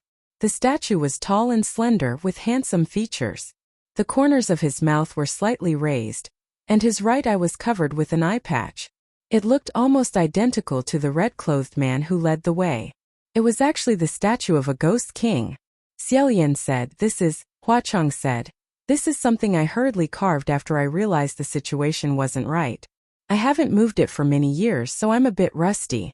Brother, take a look. Does it look like it?" Xiaolian carefully looked at it for a while and said, "It looks very similar. However." Huacheng said, "However, how is it?" Xiaolian smiled and said, "It's not as good looking as you." Huacheng also smiled. Immediately after, Xiaolian said, "So Sanlang, the method you mentioned was it to let this Ghost King statue detoxify the Crown Prince Yushin statue?" After a moment of silence, Huacheng restrained his smile and straightened his expression. He stared at Xiaolian's face and said, "Yes." Xiaolian didn't notice the cautious look on his face at first. In his heart, he thought, this method is too. Although it was indeed a method to cure the root of the problem and produce immediate results, just thinking about it made him feel that it was extremely preposterous. To put it bluntly, wasn't it just using a Ghost King statue to break the young Crown Prince Yushin statue's body and suppress the poison? He really found it hard to even talk about it. He still didn't know how to respond when Huacheng suddenly knelt down on one knee in front of him. Xiaolian was startled and hurriedly pulled him up. He said, "Sanlang, what are you doing?" Huacheng said in a low voice, "Your Highness, I was disrespectful." Xiaolian couldn't pull him up, so he also knelt down. Puzzled, he asked, "Why were you disrespectful?" Huacheng stared at him and took a light breath. In a low voice he said, "Your Highness, please believe me. Today I had no choice but to use this method. Although I personally carved this Crown Prince Yushin statue, I have never shown the slightest bit of disrespect to Your Highness's Crown Prince Yushin statue. If Your Highness feels that this method is inappropriate, I will find another method." Xiaolian finally understood why Hua Chang had suddenly become so serious. Ultimately, Hua Chang had always been worried that Xiaolian would feel that his actions were rude and offensive, and that his actions were strange. He had carved so many statues of Xiaolian's god in private. Now that he had brought up this method, he was afraid that Xiaolian would feel that his brain was filled with wild thoughts and that his thoughts were disrespectful. Xiaolian smiled and sighed. With both hands he grabbed Hua Chang and finally pulled him up from the ground. He said, "Of course I believe you. I know that you have always respected me. However, never showed the slightest bit of disrespect." This was hard to say. After all, if one were to be a bit more strict, ever since Hua Chang had transformed into a butterfly and returned, he would go to the Thousand Lanterns Monastery every few days to defile the Crown Prince Yushan. Xiaolian coughed lightly and said, "I feel that this method isn't bad at all. Very good, very good." However, when he thought about the essence of this method, his face slightly heated up. He felt that these words were a bit too unreserved. Hua Chang, who had received his permission, gradually regained his composure. Xiaolian placed his hand on the Ghost King statue's shoulder and said, "Shall I open the light for this god statue?" Hua Chang blinked and slowly smiled. "If brother is willing, then I can't ask for more." Xiaolian nodded. In a flash, the god statue lightly raised its eyebrows. Seeing this, Xiaolian couldn't help but smile. He retracted his hand and said, "This is too similar." He didn't know if they had sensed something, but a few silhouettes slowly walked in from outside the grotto. Unexpectedly, there were several god statues that curiously surrounded them. They seemed to want to take a closer look at this new god statue that was completely different from them. The Ghost King statue also saw them. It blinked its eyes and raised its eyebrows even higher. It was unknown what it was thinking, but it also seemed to be looking for something. Xiaolian coaxed and chased them away. With great difficulty, he pushed away the group of god statues. Who knew that with the corner of his eye, he would suddenly say, "Where's the gentle home?" He had already directly used this to refer to that unlucky god statue. At some point, only a white muslin remained on the stone platform. That gentle home statue had actually disappeared without a trace. Xiaolian cursed in his heart. Hua Chang, who walked in with his hands behind his back, also raised his eyebrows. Xiaolian said, "The cave of 10,000 deities is very big. It shouldn't be able to escape in a short time. Let's hurry and find it." However, Hua Chang said, "I'm afraid not. Brother, look." He pointed at the ground. Xiaolian circled around to take a look. Only then did he discover that there was actually a circular formation on the ground. It was drawn directly on the rock by an extremely powerful finger force. The earth-shrinking formation. Just how much of his spiritual energy did this god statue absorb for it to be able to draw a earth-shrinking formation with its bare hands? Xiaolian wanted to fall to the ground on the spot. That god statue was the one who had fallen into the gentle home state. What would happen if it escaped and bumped into a mortal woman? In the future, what kind of strange legends would be attached to it? He asked, when did it escape? Where could it run off to? Hua Chang said, "Brother, don't be anxious. Think about it first. If you fell into the gentle home state at that time, who would you first think of looking for?" This wasn't hard to think about. Xiaolian wasn't too anxious at first. He quickly calmed down and said, "I would probably look for." Before he could finish speaking, a spirit suddenly rushed over. Xiaolian was caught unprepared. He raised his hand in response and heard Feng Xian's voice ring in his ear. "Your Highness! What the hell? There was a monster pretending to be you just now." "Oh, as expected." At that time, Xiaolian's most capable assistants were Feng Xian and Mu Qing. Since something like this happened, he would naturally look for them first. Fortunately, he first looked for Feng Xian and didn't run wildly through the streets. Xiaolian let out a sigh of relief and hurriedly said, No, that wasn't a monster. And it wasn't pretending to be me. Feng Xian was shocked. What do you mean? It wasn't a monster and it wasn't pretending? Don't tell me that was your original body? It can't be. Xiaolian said it wasn't. Alright, how is it now? Did you catch it? Don't let it escape. However, Feng Xian said, it's too late, it already escaped. Xiaolian said, what? This is bad. Feng Xian said, yes, this is bad. Running around naked and letting people see it, how is that appropriate? Xiaolian said, wait, what did you say? Naked? No, it wasn't wearing any clothes. Feng Xian said, more or less. It was wearing something but not much. It was so tattered that it looked like it was torn apart by someone. Right, if that wasn't a monster or pretending to be me, then what was it?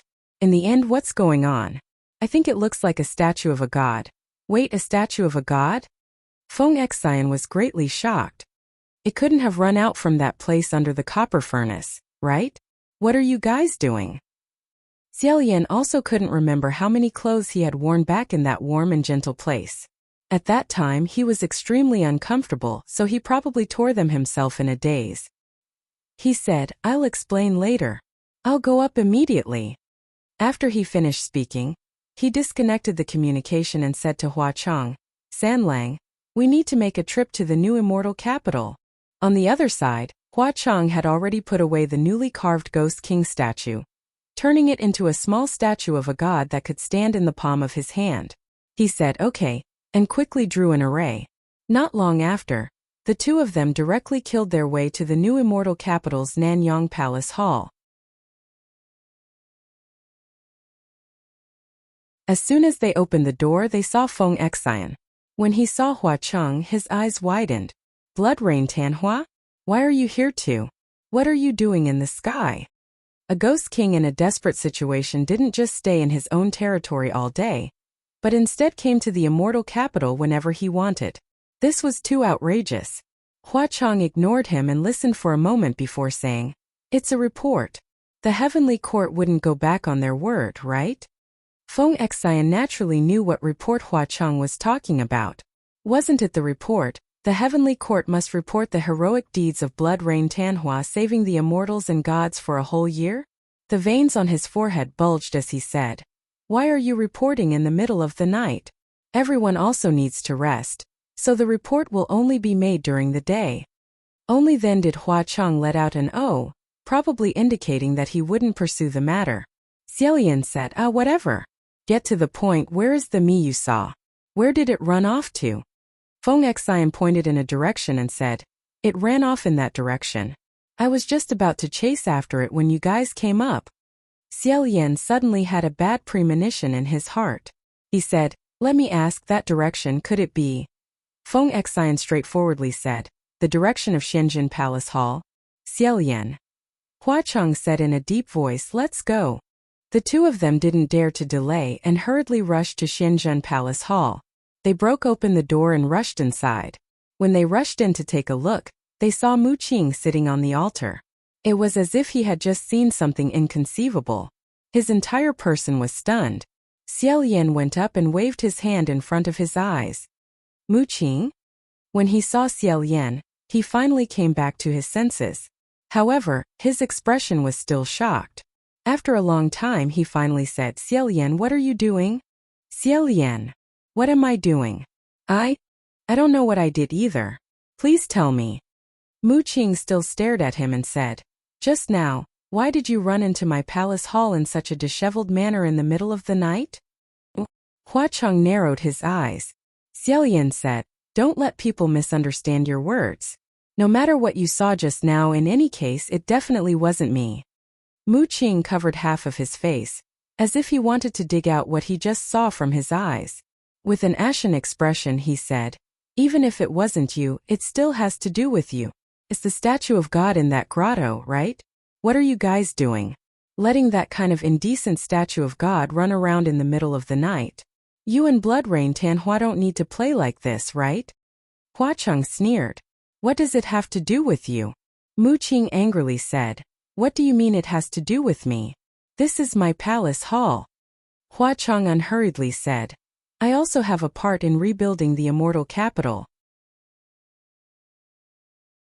In reality, because the heavenly court's vitality had been greatly damaged, many heavenly officials had no choice but to secretly ask the master of the ghost city for help. Thinking about it, the new immortal capital's construction couldn't have been without Hua Cheng. Xiaolian said, "We weren't playing around. This was an accident. Where is it now?" Mu Qing said, "It stole a sword from me and ran to." Without needing him to continue, Xiaolian already knew where to go. In the garden at the side of the Xianzhen Palace Hall, clanging sounds could be heard. At the same time, the small statue of the Ghost King that Hua Cheng was carrying also fell down by itself. Hopping and hopping, it jumped in the direction of the garden. Xiaolian immediately rushed out. Sure enough, that gentle statue was standing on top of the rockery in the garden. That statue of God's clothes were untidy, revealing most of its smooth shoulders and chest. Its undergarments were also faintly discernible, making it look very ambiguous. As for the statue of God's face, it was even more exquisite. The brows on that face were tightly furrowed, and it was as if one could see the redness of the skin and the thin layer of sweat. It wouldn't be an exaggeration to say that it was a work of the gods. And right now it was holding the sword it had stolen from the Xianzhen Palace Hall. Clang clang clang clang. It tried to stab itself with the sword again and again. Naturally, it wanted to do what Xiaolian had done in the past, injuring itself to detoxify the poison. However, because the stone refined from the copper furnace was formidable, the sword couldn't stab itself no matter how hard it tried. Instead it bent, seemed to be in despair. Raising its palm, it looked as if it was about to smash its own head into pieces. Xiaolian hurriedly shouted, "Calm down! Calm down!" That statue of God gazed at him with misty eyes. Xiaolian flew over and struck the statue with his palm, causing it to fall off the rockery. It lay in a cave, unable to stand up. Meanwhile, Hua Cheng flashed to Xiaolian's side and threw something down. It was that Ghost King statue. Rather than saying that the Ghost King statue was thrown down by Hua Cheng, it would be more accurate to say that it had struggled free after seeing that young statue of God. As soon as it left Hua Cheng's palm, it returned to its original slender figure in the air. Falling down, it covered the statue's body. A startled gasp could be heard from below.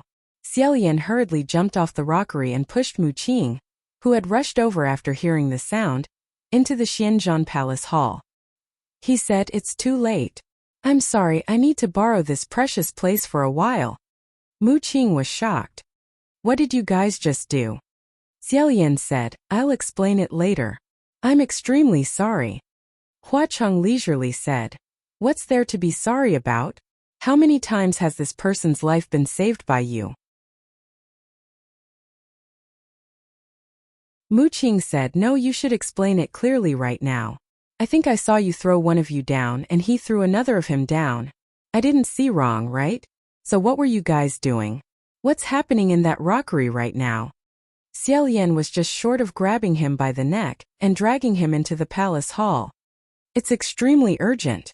Really, Mu Qing, don't go over. Why are you doing this?" Mu Qing roared, "Xiaolian, what are you guys doing in my palace hall? I'm really fucking. That wasn't us. This was just an accident. It's really too late. Also, you're using the wrong words again." 2 hours later, the two statues of God finally used up all of the mana they had absorbed from Xiaolian and Hua Cheng's bodies. After entering the rockery to take a look, Xiaolian supported his forehead with his hand. While Hua Cheng dealt with the statues of God, Xiaolian silently went out to stop Feng Xian and Mu Qing, who wanted to come over and see what was going on. He sincerely said, "You guys won't want to see this." Feng Xian wasn't a curious person to begin with. He had a bad premonition and wisely retreated. However, Mu Qing was unable to let it go. His face was as black as the bottom of an old pot.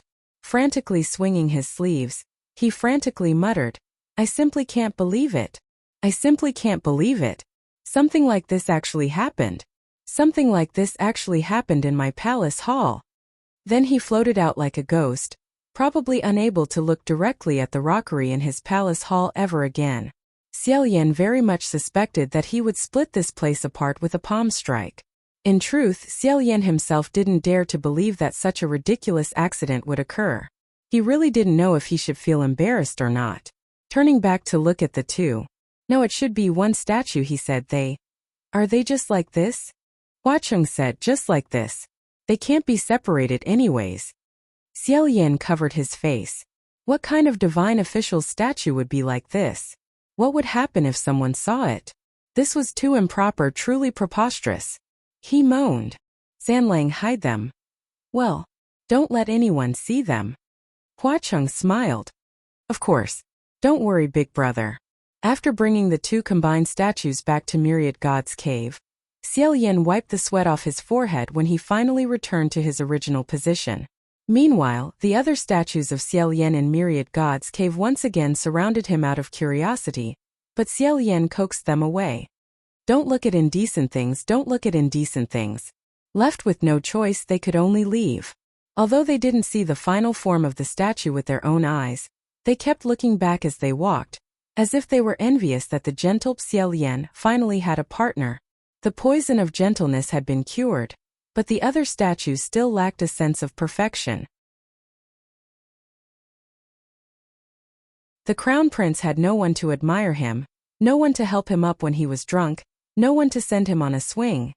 Xiao Yan couldn't help but be greedy, thinking, if only every Xiao Yan could have a Huacheng. Unexpectedly, Huacheng said the same thing. Brother, don't you think it'd be better if every prince had a Sanlang?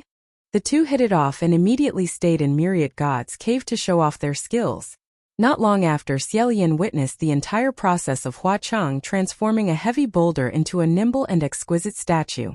That skill was indescribable, because it was so fast that he couldn't even see how Huacheng did it. Thinking about it, Huacheng must have already integrated the technique into his spells. He could only sigh in admiration. In short, Huacheng turned around and picked up a newly sculpted child from the rubble on the ground. Its hair was a mess, its clothes were ragged, and its face was wrapped in bandages. It looked pitiful, and it was holding something in its palms. Xiao Yan placed his hand on the child's head and blessed it, while Huacheng gave it some magic power. After a while, it blinked its eyes and turned around to look around.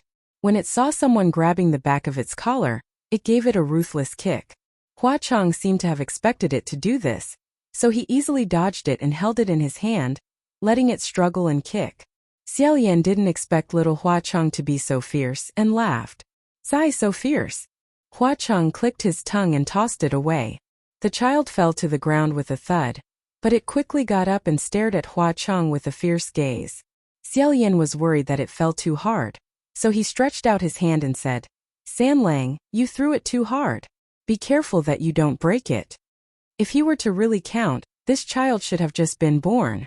Huacheng said indifferently, it doesn't matter, it's very tenacious. The little boy was incomparably fierce towards Huacheng, but he was very friendly towards Xiao Yan. Seeing Xiao Yan waving at him, he was about to walk over. At this moment, the statue of Crown Prince Yushan seemed to have sensed something. It walked down from its position and looked over. When the child saw the Crown Prince Yushan statue, it was stunned. One of its eyes that was not covered by the bandages widened, and it ran over, as if it wanted to grab him and pounce on his clothes, but it didn't dare to get close for fear of dirtying the god's robe. After a long time, it carefully stretched out its hand and opened the palm that it refused to let go. It turned out that what was hidden in his palm was a small flower. The Crown Prince Yushan statue took the flower, smiled slightly, and stretched out its hand to pick him up. The two of them happily left together. It looked like one had finally found someone who could admire his sword dance, and one had finally found someone who could offer flowers to him. Xiao Yan looked at it and was quite gratified. Suddenly, he thought of another question and said, Sanlang, when you finish carving, won't there be many statues of you and me in Myriad Deity's cave? Will they recognize each other wrongly? After all, there are many that look the same. But Huacheng said with a smile, they won't. Why? Huacheng repeated himself, I won't. He looked up at Xiao Yan, smiled slightly, and said, even if His Highness makes a mistake, I won't make a mistake. Because a Huacheng will always be a believer of only one His Highness, loyal to only one person. So I will never. Xiao Yan also stared at him and blurted out, I won't make a mistake either. Xiao Yan's most loyal believer will always only have one, and I will always remember it. After saying this, he suddenly felt a little embarrassed. Right now, they were like two little children, making a fervent promise to each other that, the one I like the most will always be you, and only you. Although sincere, it was very childish.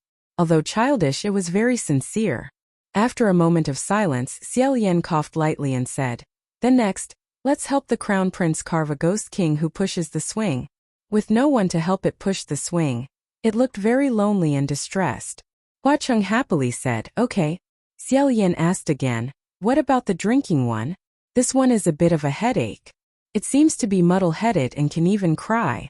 Sai, there are too many statues here. I wonder when we can finish carving them one by one?"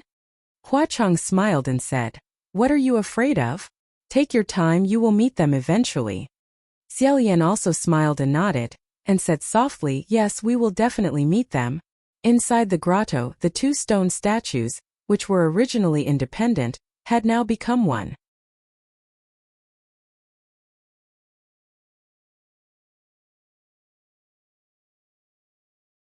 Chapter 252. Recently, an incredible event was approaching. Because of this, the ghosts of the Ghost City were panicking. When Xiaolian heard this, he was also shocked. Just like the group of ghosts who mysteriously came to inform him, he became anxious. Birthday. Yes, exactly. The master of the Ghost City, Hua Cheng's, birthday was coming soon. Xiaolian was caught off guard and felt inexplicably nervous. He said, this, how did Sanlang celebrate his birthday in the past? The group of ghosts scrambled to be the first and answered in a messy manner. It was very lively. I didn't really celebrate it, I just fooled around a bit. But the master of the city doesn't care at all. After hearing this sentence, Xiaolian asked, "What do you mean ignore it?" A ghost said, "It's the old master of the city. He never celebrates his birthday. Yes, he never cares what we do on his birthday, and he never looks at the gifts that other people give him. Every year, we're the ones foolishly happy. The master of the city is a noble and forgetful person. It seems like he doesn't even remember which day he was born." Xiaolian thought about it, and immediately made up his mind. Since Hua Cheng didn't care much about his previous birthdays, then this time he had to think of a way to make his birthday a bit more unique and interesting, so that he could be happy on that day. Otherwise, a birthday with him, wouldn't it be no different from a birthday without him? First, a birthday gift had to be given. Xiaolian fell into deep thought. What should he give? The group of ghosts also looked at him expectantly. "Xie Daozhang, are you thinking of giving the master of the city something?" Xiaolian said, I'm ashamed to say it, but I'm not too sure what your master of the city will like. I'm afraid that if I don't give him what he likes." The pig butcher said, "Hey, what are you worrying about? In fact, as long as it's from eldest uncle Xie Daozhang, I think our master of the city will be extremely happy." "Yes. Even if it's a piece of waste paper, he'll definitely be happy. How can a gift from big Xie Daozhang's gift be the same as other people's?" Xiaolian dryly laughed twice. He felt that this kind of thinking was a little too narcissistic and frivolous. It wasn't solemn and sincere at all. He said, "You can't say it like that. When choosing a gift, you must put your heart into it. Does anyone have any suggestions?" No matter what, Hua Cheng had been in the ghost market for many years. Perhaps these ghosts would know more about his preferences. Perhaps by brainstorming he could really find a suitable and unique gift. As expected, all the ghosts said yes, yes, yes. As he spoke, more than 10 pairs of chicken feet, pig trotters, tentacles, and other miscellaneous items were passed to him. Xiaolian had never seen these things before. Surrounded by them, he was amazed. He casually picked up a mysterious and elegant green jade bottle and asked, "Oh? What's this?" The person who donated the bottle said, "A peerless aphrodisiac. With just a few drops, it was guaranteed that the poisoned person would immediately fall head over heels for the person who had administered the medicine. And it won't hurt your body." Xiaolian sternly said, "Many thanks for the suggestion. However, affection came from the heart, how could it be manipulated by drugs? It's better if everyone doesn't use it in the future." The ghost who offered the medicine said in fear and trepidation, "Yes, yes, yes, no need, no need. However, we don't usually use it. Isn't this why Xia asked what to give? Xiaolian smiled and said, I think that your mayor probably doesn't need this kind of medicine. All the ghosts shouted, that's right, if the mayor wants someone, does he still need to drug them? Really? 7 or 8 hands and feet pressed the ghost down. Xiaolian thought to himself, this is really the truth. For example, he didn't need any medicine at all. As soon as he saw Hua Cheng, he would almost fall head over heels for it. He was truly ashamed. In order to not let his shame turn into a red cloud on his face, he hurriedly picked up another box and opened it. What's inside this? The ghost who offered the treasure said, this is a begetting pill. Xiaolian didn't even need to ask what this pill was for. He immediately closed the box with a pop sound and helplessly said, what the hell is this? Why did they want him to give Hua Cheng such an improper thing? In short, after a round of random discussion, Xiaolian knew that he wouldn't be able to get any useful suggestions. He repeatedly told the group of ghosts to secretly prepare for the Ghost King's birthday celebration and give Hua Cheng a surprise. Then, he left to slowly think about it. Perhaps it was because he had been thinking about this matter so much that his distress was written all over his face. On this day, when he was accompanying Hua Cheng to practice calligraphy, he was racking his brains when he suddenly heard a voice from the side. Gij. Xiaolian finally snapped out of his daze and asked, what? Hua Cheng was staring at him. He put down his brush and said, could it be my misconception? Gij seems to be worried about something. Can you say it so San Lang can share his worries? Xiaolian's heart tightened. He immediately put on a stern face and warned, don't put down your brush. Don't be lazy. Pick it up and continue. Hua Cheng laughed and picked up his brush again. He slowly sighed and said, I've been discovered. Seeing that he had fooled him, Xiaolian secretly relaxed. Who knew that Hua Cheng would pick up his brush and write 2 lines before absent-mindedly saying, however, recently, Gij has indeed been a little abnormal. Xiaolian's heart tightened again. However, he still pretended to be calm and composed on the surface. Oh. Abnormal in what way? Hua Cheng carefully looked at him for a while before smiling. You seem to be especially obedient. Xiaolian smiled. Haven't I always been like this? Xiaolian really couldn't come up with anything after racking his brains, so he decided to take a risk out of desperation. He first randomly said some irrelevant things before pretending to be absent-minded. San Lang, let me ask you something. Hua Cheng asked, What is it? Xiaolian asked, do you feel like you're missing something somewhere? Hua Cheng asked, missing? What is Gij referring to? Are you missing something? Xiaolian replied, oh no. I'm talking about you. I'm just asking. It was a pity that he didn't dare to ask too directly. For example, what do you like? What do you want? In case Hua Cheng found out, he could only beat around the bush. However, beating around the bush didn't mean he wouldn't be able to scratch the itch. Hua Cheng asked me, Gij, do you think I'm missing something? Oh, that's true. Xiaolian couldn't help but feel embarrassed. Hua Cheng asked again, Gij, why are you asking me this? Xiaolian was afraid that he would notice, so he threw caution to the wind. He raised his hand and forcefully pushed. Hua Cheng had never been on guard against him, so he was pushed back against the couch with a dong. His eyes widened, but he didn't seem to mind. With a smile he asked Gij, what are you doing? You're so passionate, you. Without waiting for him to finish, Xiaolian braced himself and stopped him from speaking. This time, Hua Cheng didn't have the mood to continue interrogating him. He turned his arm around Xiaolian and flipped him over. He didn't care what was wrong with him anymore. Since he couldn't figure it out by himself, Xiaolian could only ask for help. The first help he thought of was naturally his 2 capable subordinates from back in the day. The 3 of them squatted in a hidden and broken temple. After a moment of awkward silence, Feng Xian asked, why are you guys looking at me? The other 2 were still looking at him. Everything was understood without words. It couldn't be helped. Among the 3 of them, Feng Xian was the only one who had a wife. Logically speaking, he should know how to win the favor of those close to him. However, Feng Xian's face darkened under their stares. He said, it's useless for you guys to look at me. I've only given him one thing. It was that golden belt. That was something that Xiaolian had given him. Mu Qing felt it was inconceivable that he would also be asked this kind of question. Being able to restrain himself from rolling his eyes was already very polite of him. He only wanted to quickly resolve this matter. He said, "That's fine. The belt isn't bad. You might as well give him a golden belt as well." Xiaolian automatically ignored his sarcasm and said, "I didn't have a single one a long time ago. All of them had been pawned." Mu Qing became even more sarcastic.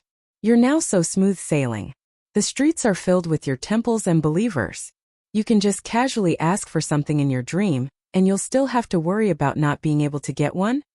Xiaolian said, "That's meaningless. If I have to give someone a birthday gift from a believer, that would be too perfunctory." Mu Qing saw that no matter how sarcastic he was, this person remained unmoved. His tone finally returned to normal. He said, "Why are you so troublesome? Then you should personally make one for him." Xiaolian hurriedly said, "Good idea. But I don't know how." "You can learn if you don't know how." Xiaolian said, "Well said. Who do you want to learn from?" Mu Qing impatiently said, "How would I know? You can do as you please." Before he finished speaking, Mu Qing noticed that this time, the other two people's gazes had coincidentally turned towards him. 4 hours later, Xiaolian's 10 fingers had already been pierced 7 or 8 times. Only by wrapping them in bandages did his hands not become dripping with blood. Moreover, there was an additional strip of unknown meaning and shape on his hands. Mu Qing really couldn't stand it anymore and asked, "What is this?" Xiaolian sighed. "A belt." Mu Qing said, "I know this is a belt. What I'm asking you is, what is embroidered on this belt? What is the meaning of these 2 potato-like patterns?"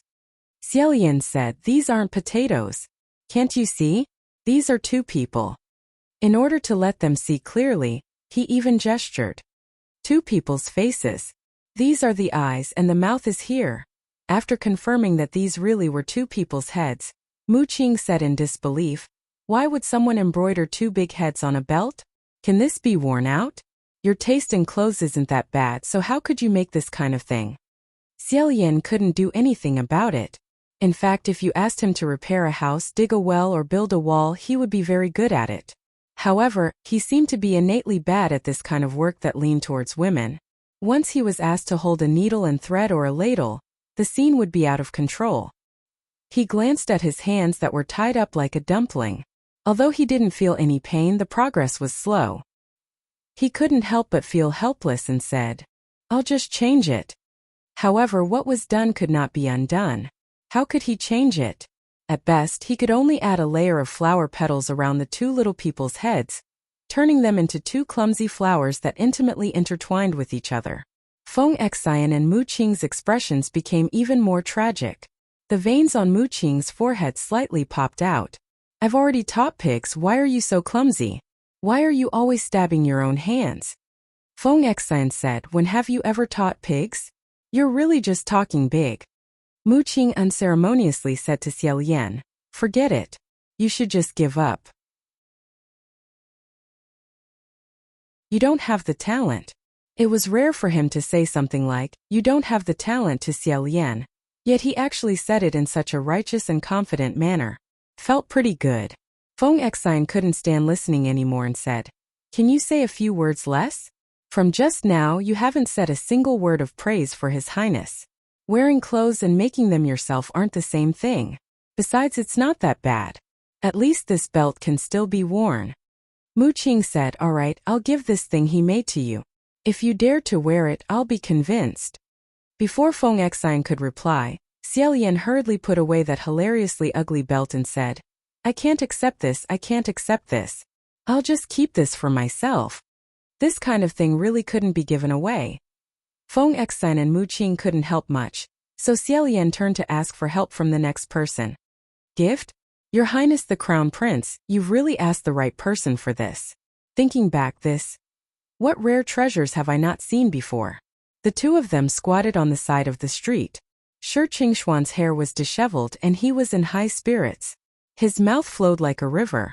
With one look, it was obvious that he was an expert. Xiaolian humbly asked for guidance. Shi Qingshuan spoke frankly with assurance and said, "This ownerless treasure does exist, But if you want to get it, you'll definitely have to spend a lot of effort. Xiaolian hurriedly said, It's fine. It's just what I want. The more effort one had to spend, the more precious it was. Wouldn't that show one's intentions? It would be best if it was the most difficult to obtain in the world. A treasure that no one had successfully challenged. Like this, if he obtained it for Hua Cheng, then it would have extraordinary significance. As long as he thought about how he could make Hua Cheng slightly raise his eyebrows and smile, Xiaolian's heart was filled with uncontrollable joy and anticipation. Shi Qingxian thought for a moment and said, Heavenly Star Pot. Your Highness the Crown Prince, you should have heard of it, right? This pot is a treasure. If you place it in the middle of the night, the stars and moon in the sky will be reflected in the wine in the pot, allowing it to absorb the spiritual energy of heaven and earth, the sun and the moon. Not only is it elegant, it can also greatly increase one's cultivation. Unexpectedly, the more Xiaolian listened, the more an ominous premonition in his heart became. He hurriedly interrupted, Wait. What's wrong? Xiaolian gestured and said, Qingxian, are you talking about a small black jade pot this big? The black jade is embedded with fine starlight? Shi Qingxian curiously said, Huh? Your Highness, how do you know? Have you seen it before? Last month, when he wanted to pour some water to drink, he forgot that his hand was injured. He accidentally lost his grip and broke a pot like this. At that time, Hua Cheng immediately came over to ask about the injury on his hand. He saw that the pot was very beautiful and strange, so he asked Hua Cheng what to do and whether it could be repaired. However, Hua Cheng said it was fine, it was just a small toy. Without even looking at it, he ordered his subordinates to sweep away the broken pieces of the pot and grab Xiaolian's arm. Now that he thought about it, could it be that what he broke was the rare treasure that Shi Qingxian mentioned, the Heavenly Star Pot? Xiaolian's heart went cold. After a while he said, This might not be suitable. Let's change it. Oh, Shi Qingxian didn't understand. He scratched his head and thought for a moment before saying, Then the next one, the 8 Desolations brush. This brush is incredible. It was made from the tip of the spirit tail of an ancient demonic beast, and the shaft of the brush was made from the top of a jade bamboo spirit. When it isn't writing, it will grow. Xiaolian said, Jasper bamboo leaves? Shi Qingxian said, Yes. Your Highness, how do you know? Have you seen it before? How could he not have seen it before? That was the brush that Hua Cheng used to practice writing every day. Moreover, when his writing was ugly, he blamed the brush for not being good. He would often throw it to the ground and sometimes he would kick it to who knows where. After that, Xiaolian would often look everywhere for that poor brush, then pick it up and wipe it before putting it away. Xiaolian said, This might not be suitable either. Let's change it. Shi Qingxian said 7 or 8 things in a row. Xiaolian thought, why did these rare treasures that other people spoke of sound so familiar? Moreover, they were all so miserable. If it wasn't Hua Cheng's stool, then it was his stall. If it wasn't used by him for fun, then it was lost by him. Thinking about it, it made sense. What rare treasures could there be in this world that Hua Cheng hadn't seen and couldn't get? Therefore, when he thought about the Ghost King's birthday gift, he couldn't figure it out. In a desperate situation, Xiaolian looked for almost all the people he knew and could ask. However, Quan Yizhen only knew how to stuff gold bars, and Hua Cheng didn't lack money. Pei Ming only knew how to give gifts to women. If you asked him what he could give to a man, he couldn't say anything serious. Ling Wan, although she was protected by a few superior heavenly officials and the fact that the heavenly court really couldn't do without her, she was already buried in the sea of documents thrown at her and was about to lose consciousness. Other than reading documents, she couldn't do anything else. It was better to be locked up in prison and be quiet. There was no way to ask for help. When there were only 2 days left until Hua Cheng's birthday, Xiaolian really had no other way. He thought for a whole night with bloodshot eyes. Finally, when the sky was about to brighten, he thought of what to give. With his mind in a mess, he quietly climbed up from the bed and looked at Hua Cheng, who was sleeping soundly at the side. Hua Cheng was as black as a crow. His eyelashes were long and his eyes were tightly shut. One couldn't tell that one of his eyes was gone. The natural aggression on his handsome face and expression was diluted after his eyes were closed. At this moment he looked extremely gentle. Xiaolian's heart moved. He couldn't help but stretch out his right hand and caress Hua Cheng's face. In the end he was afraid of waking him up. He didn't dare to touch him and stopped. Unexpectedly, before he could get off the bed, he felt his waist tighten and was pulled back by a hand. A lazy voice came from behind. "Brother, why are you up so early?" Hua Cheng actually woke up. His voice was low and hoarse, as if he was still half asleep. Xiaolian was suddenly pulled back by him. He suppressed his guilt and said calmly, "Oh, there's a wish." Hua Cheng leaned forward and kissed his ear. He said, "The sky isn't even bright. Who would go to the temple to pray so early in the morning? Are they tired of living?" He probably had a guilty conscience. When Xiaolian heard him speak, his face became hotter and hotter. He said, "I didn't just receive it. It was accumulated before." As he spoke, he felt that it was difficult to speak normally in this position. Just as he was about to climb up again, Hua Cheng also sat up. He wrapped his arms around Xiaolian's neck from behind and rested his head on his shoulder. He said, "Since you've accumulated it until now, what's the harm in accumulating it for a while longer? Brother must be tired from last night. You should rest for a while." Xiaolian struggled against his arms and his enticing voice. With great difficulty he said, "I have accumulated it for a long time. I can't suppress it anymore." Hua Cheng said, "Oh, then should I go with you?" Xiaolian hurriedly said, "No need. It won't take too long. I'll be back soon. You should rest first." Hua Cheng said, "You really don't need me to go?" Xiaolian said, "No need. You can't follow me. Absolutely can't follow me." Hua Cheng slightly opened his eyes and said, "Why?" Xiaolian choked. In a flash he suddenly turned around and grabbed Hua Cheng's shoulders. Looking straight at him, he solemnly said, "You have to practice calligraphy." Hua Cheng innocently looked at him and blinked. Xiaolian braced himself and said, "Today, you must stay in the monastery and practice calligraphy. When I come back I want to check it." Hua Cheng looked even more innocent. He tilted his head but still obediently said, "Oh." Xiaolian managed to deal with it with great difficulty.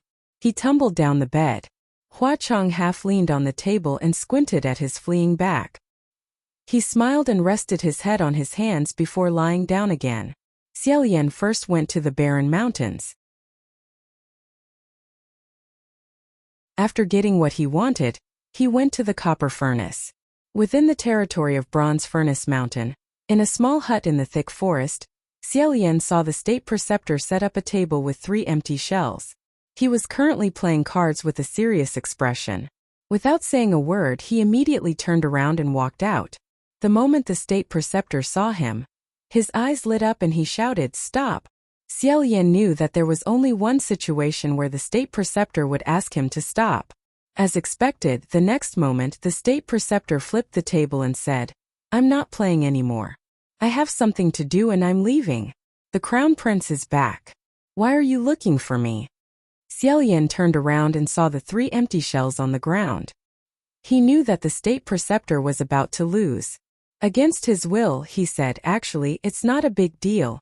However, the state preceptor hurriedly said, No, I see that your expression is serious. Something big must have happened. You can play cards for a while. Let me help you first." But when Xiaolian explained the purpose of his visit, the state preceptor's expression changed again. The two of them sat on a simple bench. Xiaolian could hear the state preceptor scolding him. "It's really not a big deal. It's just a birthday. Is it worth it for you to think about it for so long?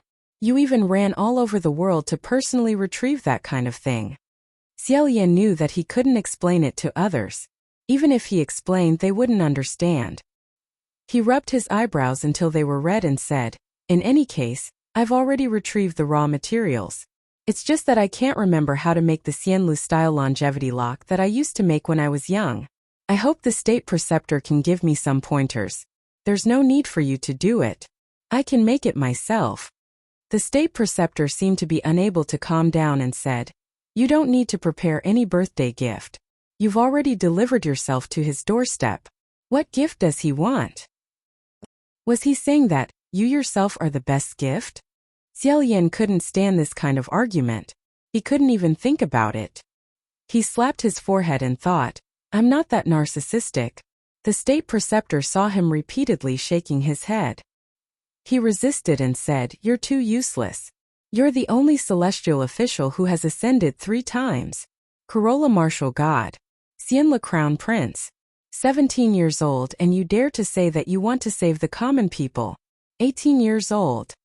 Xiao Yan immediately said, State Preceptor. Stop. State Preceptor. Don't say anymore. Don't say anymore.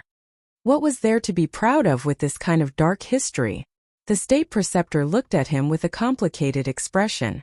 It was as if he hated iron for not becoming steel. He said, Your Highness the Crown Prince, you really don't need to put yourself so low. Xiao Yan said, It's not that I'm putting myself very low. It's just that when facing someone you admire, you naturally want to give them the best in the world. However, you can't help but feel that you're still not good enough. The State Preceptor looked at him and sighed. He folded his hands into his sleeves and thought for a while. Then he said, The longevity lock, right? Wait, let me think. It's been too long. I don't dare to say that I remember all of the craftsmanship and the opening ceremony. Xiao Yan said, It doesn't matter. If you can't remember, then I'll make it from my memory. I believe it will work if you're sincere. In a flash, the State Preceptor glanced at him and said, Do you want to ask him? He didn't say his name, but Xiao Yan knew who he was. Junwu was suppressed in the depths of this copper furnace. After a long silence, Xiao Yan still shook his head. After staying in Bronze Cauldron Mountain for half a day, Xiao Yan returned to the Ghost City. At this time there were only a few hours left before Hua Cheng's birthday officially arrived. The group of ghosts and Xiao Yan had discussed it. On the surface they all pretended that nothing was going on. But in the dark, they were all secretly arranging the Ghost City. Xiao Yan flashed into a small shop. Not long after, the group of ghosts surrounded him. They anxiously and noisily asked, How was it? How was it? Xiao Yan thought that this was practically like a thief. He asked, How was your master? Did he notice anything unusual? The group of ghosts replied, No. The master was in Thousand Lanterns Monastery the entire day. Xiao Yan was a bit surprised. He was here the entire day? Yes. The master seemed to be in a good mood today. Duh. Xie Daozhang, have you prepared the birthday gift for the master? Xiao Yan finally felt relieved. He stroked the longevity silver lock that he had painstakingly made and smiled. I'm ready. The group of ghosts was overjoyed. They discussed Hishang's arrangements for tomorrow before returning to Thousand Lanterns Monastery. As soon as they entered, they saw that Hua Cheng was actually practicing calligraphy. Without his urging, Hua Cheng actually took the initiative to practice calligraphy. This was truly a rare occurrence. It seemed that Hua Cheng was truly in a good mood. Xiao Yan saw that the pitiful and precious 8 desolation brush was writing such twisted and ugly characters under his hands. He found it inexplicably funny and shook his head. Hearing that Xiao Yan had returned, Hua Cheng put down the brush and finally stopped tormenting it. He smiled and said, Brother, you're back? Just in time to see my results today. Xiao Yan smiled and said, Okay. He was about to step forward. Unexpectedly, at this moment, his expression stiffened. His feet stopped and he frowned. Hua Cheng immediately felt that something was wrong. In the next instant, he was by Xiao Yan's side. What's wrong? Xiao Yan's expression immediately returned to normal. It's nothing. It wasn't that he was fine. Just now in that instant his heart felt a slight pain. Hua Cheng didn't allow him to be careless. He walked up and grabbed his wrist. Where did you go? Did you get hurt again? Xiao Yan replied, No. This was the truth. Indeed he hadn't. Although he had been rushing around these past few days, it had been smooth and he hadn't encountered any danger. Hua Cheng muttered to himself for a moment. Unable to find anything, he put down his hand. Xiao Yan circulated his breathing and didn't discover anything. He thought that it was probably just an illusion. He smiled and said, Maybe it was just a twisted nerve. All right, let me see how your results are today. Only then did Hua Cheng reveal a smile. Holding his hand, he said, Come here. Before Xiaolian could respond, his heart suddenly hurt again. This time it definitely wasn't an illusion. He clearly felt that if the first time was as painful as being pricked by a needle, the second time was as painful as being scratched by a sharp nail. If Hua Cheng hadn't coincidentally turned his face away, Xiaolian probably wouldn't have been able to say that he was fine this time. Xiaolian didn't want to disturb Hua Cheng for the time being. The two of them played at Thousand Lantern Monastery for a while. Then, he casually found an excuse to leave and carefully examine himself. After a while he put down his hand. His expression was solemn. Of course there were no problems. Otherwise, when Hua Cheng grabbed his hand, he would have found out. Then why did his heart hurt for no reason? After thinking for a moment, Xiaolian guessed that some evil spirit had entered his body, or that he had been poisoned. However, he didn't panic. At least there was no need for now. After a while it would be Hua Cheng's birthday. If something happened to him at this time, Hua Cheng definitely wouldn't have the heart to think about this birthday. He was afraid that he would be forced to treat his injuries again. Xiaolian was used to enduring pain. It wasn't like he hadn't experienced this kind of strange thing before, so he didn't take it to heart. He decided to endure this day first and think about it later. After that, he would quietly solve it himself. At night it was almost time. Xiaolian returned to Thousand Lantern Monastery. Inside, Hua Cheng was still bored to death. He pretended to scribble and make waste paper. Xiaolian couldn't help but laugh. However, before his laughter could rise, he felt another wave of pain in his heart. Rubbing his chest with his fingers didn't seem to have any effect. He thought to himself, it seems that this thing is quite powerful. I'll just endure it for a bit longer. He took a light breath and walked out. In a warm voice he said, San Lang? There's something that I'm afraid I need your help with. Hua Cheng put down his brush. What help? Xiaolian said, please close your eyes first. Hua Cheng raised his eyebrows. He didn't ask any more questions and obediently closed his eyes.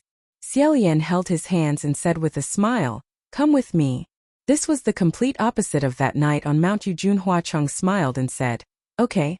Xiaolian pulled his hands and slowly walked to the door. Be careful of the threshold. Hua Cheng didn't know how long he had been wandering around this Thousand Lantern Monastery. Naturally, he didn't need Xiaolian to remind him where to go. However, he still waited for Xiaolian to remind him before he lifted his boots. The silver chains on his boots jingled. The two of them walked out of the door and arrived on the long street. After walking for a while, Xiaolian said, all right, open your eyes. Only then did Hua Cheng open his eyes. In that instant, that pitch-black eye seemed to have been lit up like a bright lamp. The long street was decorated with lanterns and streamers. Compared to the messy street in the past, it was a lot cleaner and tidier. It was as if every household had put in a lot of effort to tidy up their house. Their worn-out houses had all been replaced with new ones. The cornices were also sparkling, looking brand new. They didn't know when this group of ghosts had surrounded them. Just now they didn't even dare to breathe loudly. As soon as Hua Cheng opened his eyes, he started blowing and beating with all his might. He chaotically shouted, Happy birthday to the city lord. Taking advantage of the chaos, he blindly shouted things like, bliss for 100 years, and have a son soon. Seeing this terrible effect, Xiaolian slapped his forehead. They had clearly trained for a long time and could barely shout in unison. Why were they still shouting in a mess now? Hua Cheng's face was expressionless. Seemed he wasn't moved at all. He only raised his eyebrows and said, What are you guys doing? So noisy. The group of ghosts had already given up on the results of their training. They said, if we die, then we die. In any case, there's no one here. Hua Cheng sneered. When he turned around, he saw Xiaolian standing behind him with both hands hidden behind his back. He said, Sanlang, I heard. Today is your birthday? As if he had been waiting for a long time, Hua Cheng crossed his arms and tilted his head to look at him. He smiled and said, that's right. Xiaolian lightly coughed a few times. Suddenly, he jumped up and put the longevity lock around Hua Cheng's neck. He said, this was made in a hurry. I hope you don't dislike it.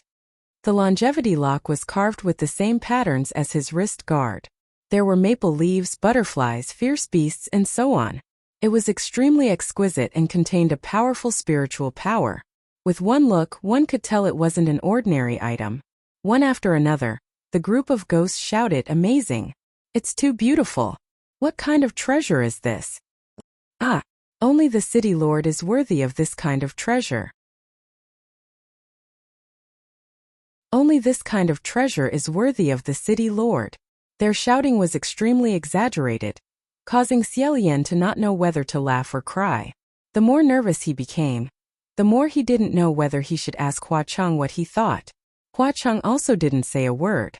However, his eyes were extremely bright and a smile appeared on his lips. He picked up the silver lock and seemed to be about to speak. Unexpectedly at this moment, a strange change suddenly occurred. Xiaolian's knees suddenly went soft and he fell to the ground. This was truly unexpected. The originally cheerful group of ghosts watching suddenly cried out in alarm. Hua Cheng's smile instantly disappeared. With sharp eyes and quick hands he caught Xiaolian and said, "Gij? What's wrong?" Xiaolian's face paled. He shook his head and forced a smile, saying, "Nothing." Before he could finish speaking, his throat choked. Oh no, it's coming again. That inexplicable pain in his heart came again. This time the pain was unprecedentedly intense, as if his heart was about to explode. Xiaolian secretly cried out in alarm. He didn't expect the pain to come so fiercely. Moreover, each time it came it was fiercer than the last. It just had to happen at this critical moment. He could still be considered calm, but the sharp pain continued. It was as if someone was waving a peachwood wedge and hammering it into his heart. Xiaolian was in so much pain that it was difficult to breathe. He couldn't even lift his head as cold sweat dripped down his forehead. Hua Cheng's expression completely changed. "Your Highness." He grabbed Xiaolian's wrist, but he still couldn't find anything. He said, "Your Highness, where did you go yesterday?" Panic shouts could be heard from all directions. Xiaolian opened his mouth, but it was as if something was nailed to his throat. He couldn't even speak. Hua Cheng's arm that was holding him was trembling. Looking at Hua Cheng's handsome face, which was usually calm and composed at all times, stained with frantic anxiety, Xiaolian's heart felt as if it had been struck by a heavy hammer. Finally, he couldn't hold on any longer and fainted. Before he lost consciousness, his mind was filled with the words, "I'm sorry." Today was Hua Cheng's birthday. After an unknown amount of time, Xiaolian suddenly woke up. Before he could even catch his breath, he blankly stared at the top of the sky. In a daze, he thought to himself, "This is Thousand Lanterns Monastery? How did I fall asleep?" He was still slowly waking up when suddenly, a hand supported him. Hua Cheng's voice was close at hand. "Your Highness." Xiaolian raised his head. Sure enough, he saw Hua Cheng's face. Between his brows there was a burning look. Xiaolian was startled. Just as he was about to open his mouth, a sharp pain came from his heart. This time he was completely awake. His entire body immediately curled up, his 5 fingers almost digging into the flesh of his chest. The strength was so great that it was as if he wanted to dig out his own heart. When Hua Cheng saw this, he immediately grabbed his wrist and said, "Your Highness." If he hadn't grabbed it quickly, Xiaolian's chest would have 5 bloody holes. At this moment, a voice sounded from the side. "I think something's wrong. How about you let him go first?" Mu Qing was actually here. Hua Cheng said, "If I let him go, what if he hurts himself?" Feng Xian's voice immediately rang out. "I'll help you hold him down. If we don't quickly figure out what's going on, his pain won't stop." Xiaolian's body was bent over when he felt another hand grab his wrist. When he heard this, Hua Cheng's movements paused for a moment. Sure enough, he let go of him. Speaking of which, it was strange. When he let go of Xiaolian, the pain dissipated quite a bit. In any case, Xiaolian could finally move. When he turned over, he found that Feng Xian and Mu Qing were standing beside the bed. They had probably been called over to help. Meanwhile, Hua Cheng stood not too far away, staring at him without blinking. When he looked, Xiaolian's pain, which had faded with great difficulty, returned. When Mu Qing saw Xiaolian's expression change again, he said to Hua Cheng, "Stand further away.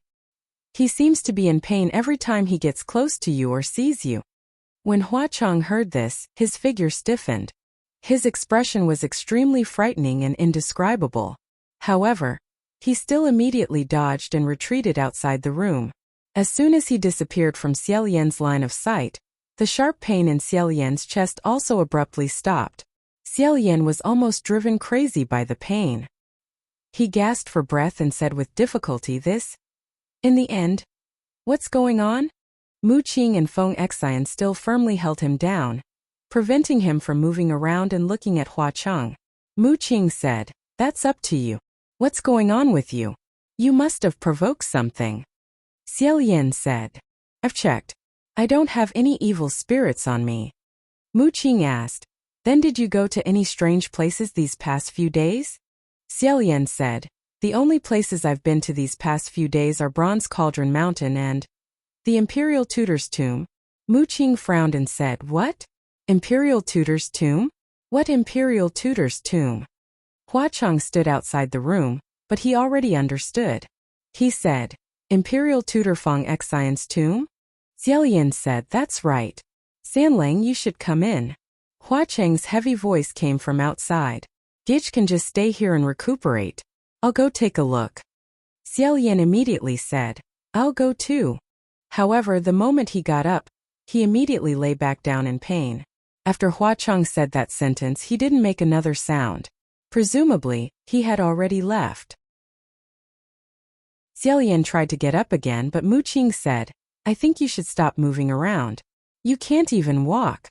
Xiaolian was pressed down by 2 people and 4 hands, but he was still struggling.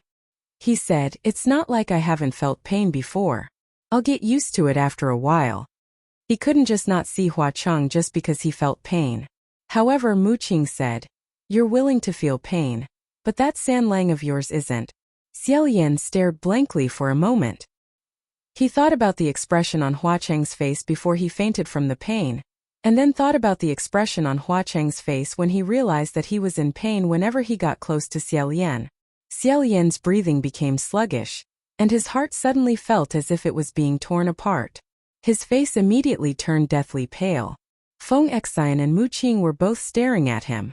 Feng Xian asked in astonishment, "Didn't Blood Rain Tanhua leave? Why is he still in pain?" Mu Qing was very sharp and said, "Were you thinking about him just now?"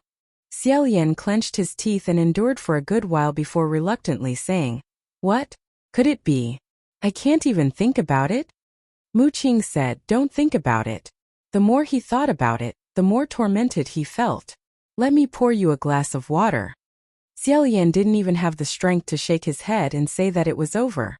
Mu Qing got up to pour some water while Xiaolian closed his eyes and forced himself to calm down.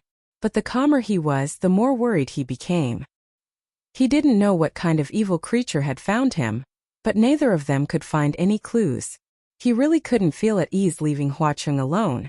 At this time, Mu Qing handed over the teacup. The teacup was white and elegant. Huacheng had used it the night before. When he thought of this, Xiaolian's face paled again. He laid on the ground without saying a word. With one look, Mu Qing knew that Xiaolian couldn't control his own brain again. He couldn't even pass over the teacup in his hand. With a darkened face, he said, "Why do you always think about him? Do you not want your life anymore?" Xiaolian said, "How is this something I can control? If he could say that he didn't want to be alone, then he wouldn't be alone. Then there wouldn't be so many worries and resentments in this world." Mu Qing said, "I think we should just knock him unconscious. That way, he won't be able to control his own brain." However, as Xiaolian's former attendant, Feng Xian would never hit Xiaolian.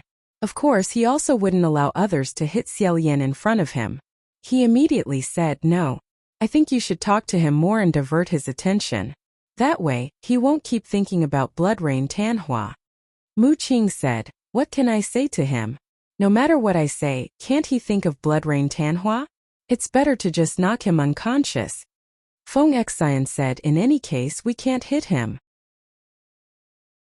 This way he won't have the mood to think about anything else, right? I guarantee he won't have the time. I'll go first, I'll live as long as Mount Nanshan." Mu Qing hated this game to the bone, but he still reluctantly continued. "The mountains are poor, the rivers are evil. Xiaolian really didn't have any other choice.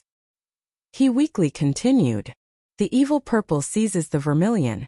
Just as he finished speaking, he curled up again. Mu Qing said in disbelief, "How can you think of him like this? This isn't related at all, right?" Xiaolian thought to himself, how is it not related? Vermilion, vermilion, vermilion clothes, red clothes. When he thought of red clothes, how could he not think of Hua City? He couldn't endure such torture anymore. Using all his strength, he broke free from the two people who were holding him down. With a thud, he rolled off the bed. Even though Feng Xian and Mu Qing had long since anticipated that his explosive strength would be extremely strong and had secretly held back, they still weren't able to suppress him. Seeing him break free, they hurriedly went to restrain him. However, they were both slapped to the ground by his palm. Mu Qing raised his head and just happened to see him break through the door. He said, "Where are you going? Don't run around."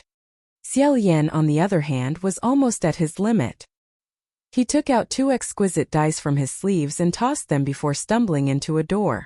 Hua Chong had said that if Xiaolian wanted to see him, no matter how many dice he threw, he would be able to see him. Xiaolian didn't know where the dice had brought him when he threw himself, but this time, he really did fall into someone's embrace. Hua Cheng's slightly startled voice sounded above his head. "Your Highness." Xiaolian hurriedly hugged him, afraid that he would disappear again. He said, "San Lang, don't go by yourself. I will go with you." Hua Chong also seemed to want to immediately hug him, but his arms froze in midair. With great difficulty, he restrained himself and said, "Your Highness, quickly go back. You will be in terrible pain." However, Xiaolian clenched his teeth and hugged him even tighter. With a trembling voice he said, "If it hurts, then it hurts." Hua Chong said, "Your Highness." Rather than sitting somewhere else and thinking about Hua Chong and thinking about the pain, he might as well tightly hug Hua Chong and let the pain kill him. The more painful it was, the tighter he had to hug him. Xiaolian's forehead was covered in fine beads of sweat.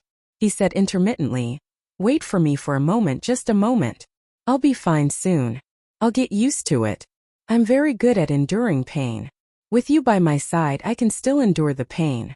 If you leave, then it will really be so painful that I can't endure it anymore." Hearing these words, Hua Chong was stunned for a long time. After a while, he said in a low voice, "Your Highness." This sound was like a sigh in pain, as if it was even more torturous than Xiaolian's. Xiaolian took the initiative to hug him tightly, waiting for the unbearable pain to pass. Just as he was trying his best to calm his breathing, a voice suddenly came from behind. "This was forged from your mask?" In his dizziness, Xiaolian finally realized that they were in a desolate and gloomy cemetery. It was the imperial tutor's tomb that he had visited the day before yesterday. Behind them stood another person. His figure was tall and straight. It was Lang Qianqiu. When he came over just now, he was already half delirious, so naturally he didn't notice the third person. Now that he noticed, he couldn't care less about being ashamed. At this time, Feng Xian and Mu Qing also caught up. Mu Qing was lying on the ground after being slapped by Lang Qianqiu. He was so angry that the veins on his forehead seemed as if they would never disappear. He shouted, "What are you running around for?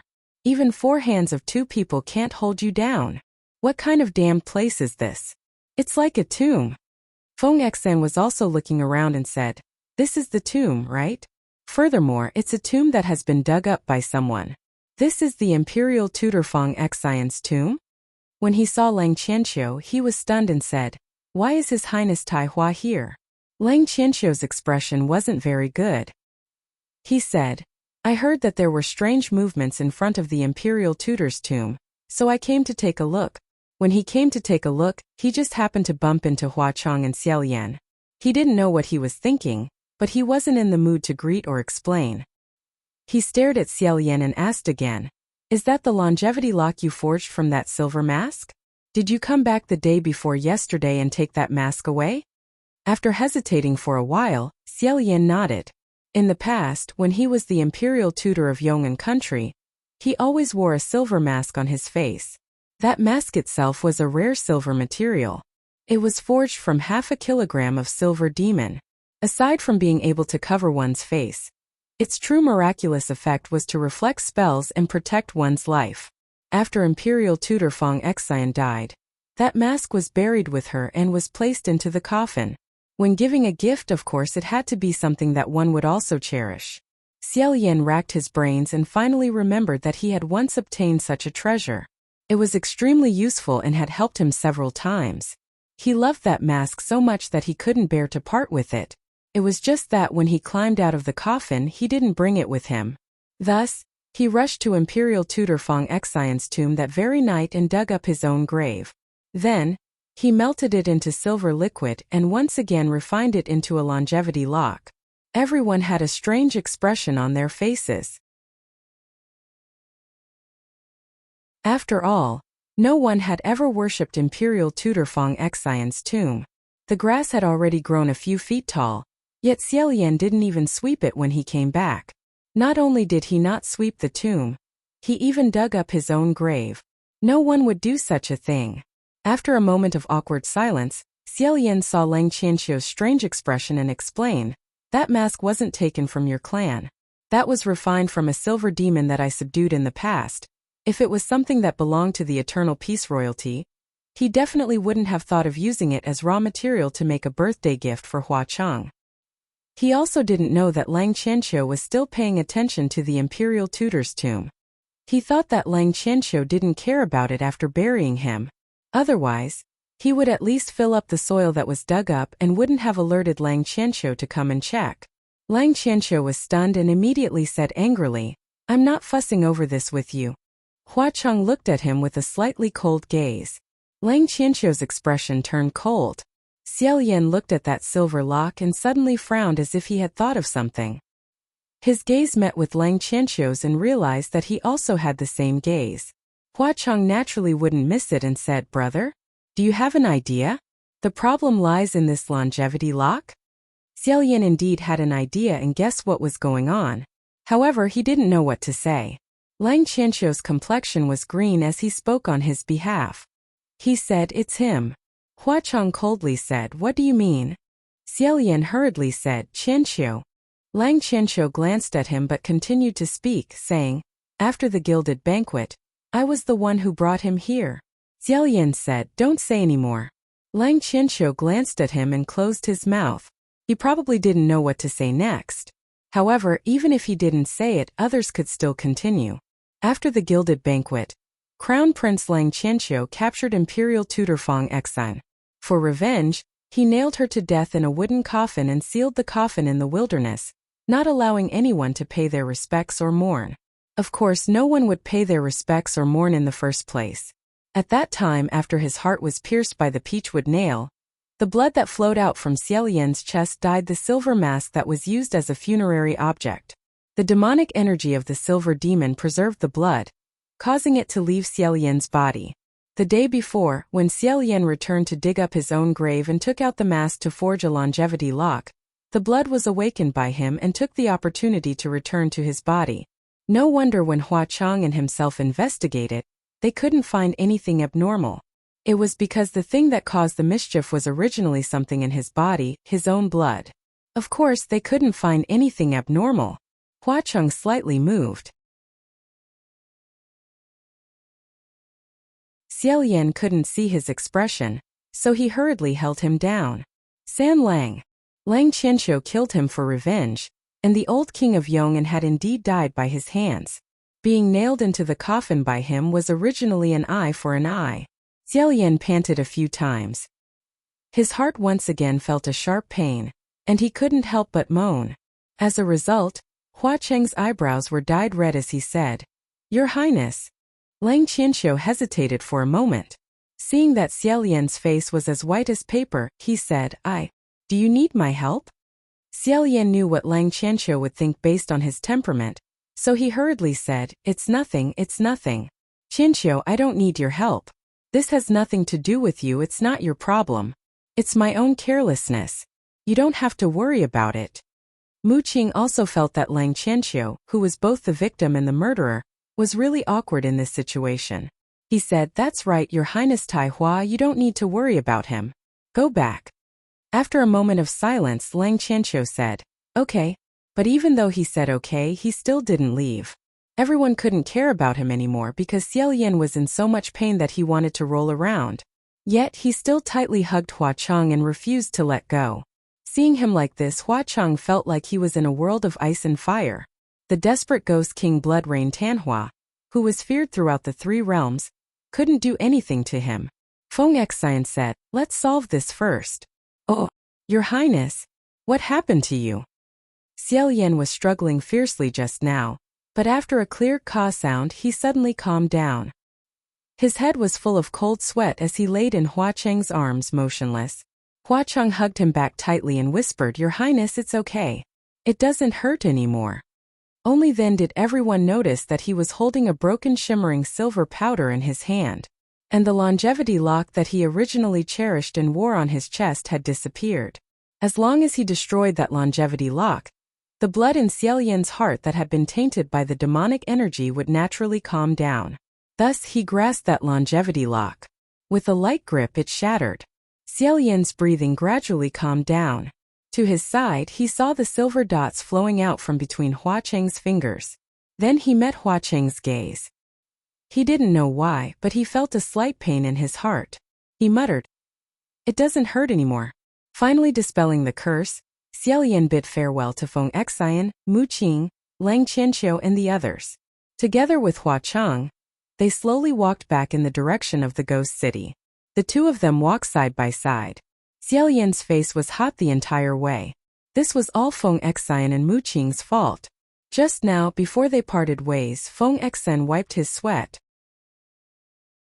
However, he still couldn't help but ask, so in the end, why did His Highness become like this when he saw Blood Rain Tanhua? What's going on with his heart blood? Is he deliberately not letting him have an easy time? Xiaoyan himself was well aware of what was going on. When he heard Feng Xian's question, he hurriedly said, "There's no need to delve into this." Feng Xian doubtfully asked, "Why not delve into this? Otherwise, what if it happens again next time? We still have to find out the truth." Mu Qing snorted, "You still can't figure this out? That blood has flowed out of his body for too many years. After he goes back, if he still can't adapt to it, he'll definitely make trouble. If his heart is like still water, without ripples like an ancient well, then it's fine. However, if his heart is restless, his heart will move, and that blood will surge endlessly, making him feel unbearable pain. He'll have to relive the pain of the peach wood piercing his heart again." At that time, Xiaoyan simply didn't dare to look at Hua Cheng's expression. He only felt that he had lost all his face in front of Hua Cheng. Didn't this mean that as long as he saw and thought of Hua Cheng, he couldn't help but feel his heart and spirit go wild? That's why he would roll around in pain.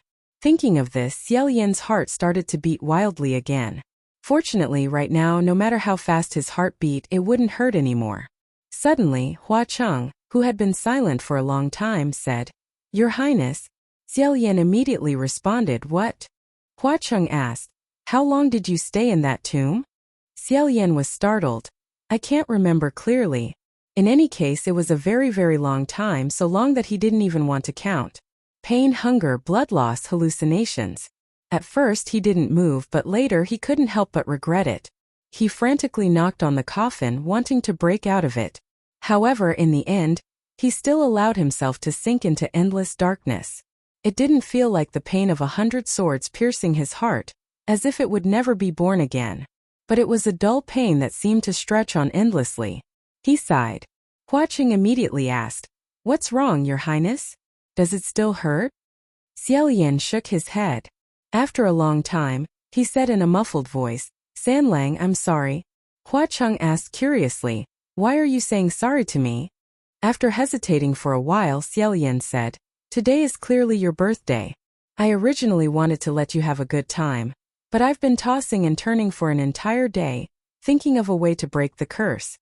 Originally, he planned to endure until the end of his birthday, but he still couldn't hold it in. Xiaoyan said, "Even the birthday gift I gave you was destroyed because you wanted to help me break the curse. Moreover, it was personally crushed by Hua Cheng." Xiaoyan thought about it from beginning to end and felt that today was simply not a matter. He was extremely depressed. However, Hua Cheng softly said, "Your Highness." He paused his steps and said, "I've already received the birthday gift you gave me." Xiaoyan was startled. "What did I give you? Don't ever say that you're the best gift and so on. That would make me feel even more ashamed." Hua Cheng stared at him and said in a low voice, "Your Highness said that even if it hurts, you still want to come see me. Even if it hurts like that, you still don't want to leave." Hua Cheng said, "I'm very happy." Xiaoyan thought of how miserable he looked when he grabbed Hua Cheng and said those words. He coughed lightly and wanted to pretend to cover his face naturally. However, Hua Cheng suddenly pulled him into his embrace. Xiaoyan was stunned. Pressed against his slightly trembling chest, he heard his deep voice. Hua Cheng said, "Really? I'm very happy." "I'm also very happy," Xiaoyan thought in his heart. In these 100 long years, no matter how much it hurt, Hua Cheng never thought of giving up on him. Xiaoyan, who realized this, was the happiest. Hua Cheng said, "It's just that although I'm very happy, I don't want you to endure that kind of pain anymore." When the two of them returned to the ghost city, the crowd of ghosts had been anxious for a whole day. Seeing the two of them return safely, the chaotic scene immediately turned into a lively celebration. Like before, Hua Cheng didn't even bother to say a word and entered Thousand Lantern Monastery with Xiaoyan. However, when the two of them entered, they discovered that there were a lot more things in the monastery. Hua Cheng said, "Who let them in?" Xiaoyan picked them up and examined them one by one. "Huh, they seem to be gift boxes. This must be a gift from the Rainmaster. Such a fresh dish. This is a gift from the Windmaster? Oh, this must be General Pei's." He counted them and said with a smile, "San Lang. These are the birthday gifts everyone gave to His Excellency the Ghost King." For the past few days he had been asking everywhere what kind of birthday gifts to give. Although he didn't say who he wanted to give it to, everyone could roughly guess. However, Hua Cheng had no interest in these things. He said, "Throw them all out. They take up space." Seeing that he really intended to send people to throw them out, Xiaoyan hurriedly said, "Then let's not. In any case, it's still a token of goodwill." "Wait, why are there these two? Who gave them?" Xiaoyan actually saw the aphrodisiac and aphrodisiac mixed in the pile of proper gifts. He didn't know whether to laugh or cry, so he tossed them aside like a hot potato. However, Hua Cheng seemed to be a little interested in these things. He picked them up and looked at them. "What is this?" Xiaoyan hurriedly stopped him. "It's not anything good. Don't look." In the end, Xiaoyan hesitated for a while before giving the belt he had personally made to Hua Cheng to replace the longevity lock. When Hua Cheng saw this, he laughed so hard he almost couldn't breathe. Although ghosts didn't need to breathe. In short, he hugged and kissed Xiaoyan for a while, praising him until Xiaoyan was so ashamed that he pretended to be dead on the bed. The next day, Hua Cheng actually wore it and prepared to go out with a normal expression. When Xiaoyan saw this, he almost fainted. He immediately rolled off the bed and threw himself at Hua Cheng. After begging for a long time, Hua Cheng reluctantly agreed to use the belt in reverse and show the unembroidered side to the public. In this way, Xiaoyan avoided the fate of his craftsmanship being publicly shamed. As for Hua Cheng's display that day was too big. It caused everyone to know that Xiaoyan had fainted from the pain on his birthday. This caused everyone to know that Xiaoyan had been infatuated with the blood rain searching for flowers, and that he had hovered between life and death. However, this was a story for another time. You're tuning into the Li Mei's Wuxia Whispers YouTube channel. We're so grateful for your support, and don't forget to subscribe to join us on this incredible journey through captivating stories. Your generosity through donations truly makes a world of difference, as it's the primary source of revenue that allows me to expand and enhance this channel for you. Thank you from the bottom of my heart for being a part of this adventure.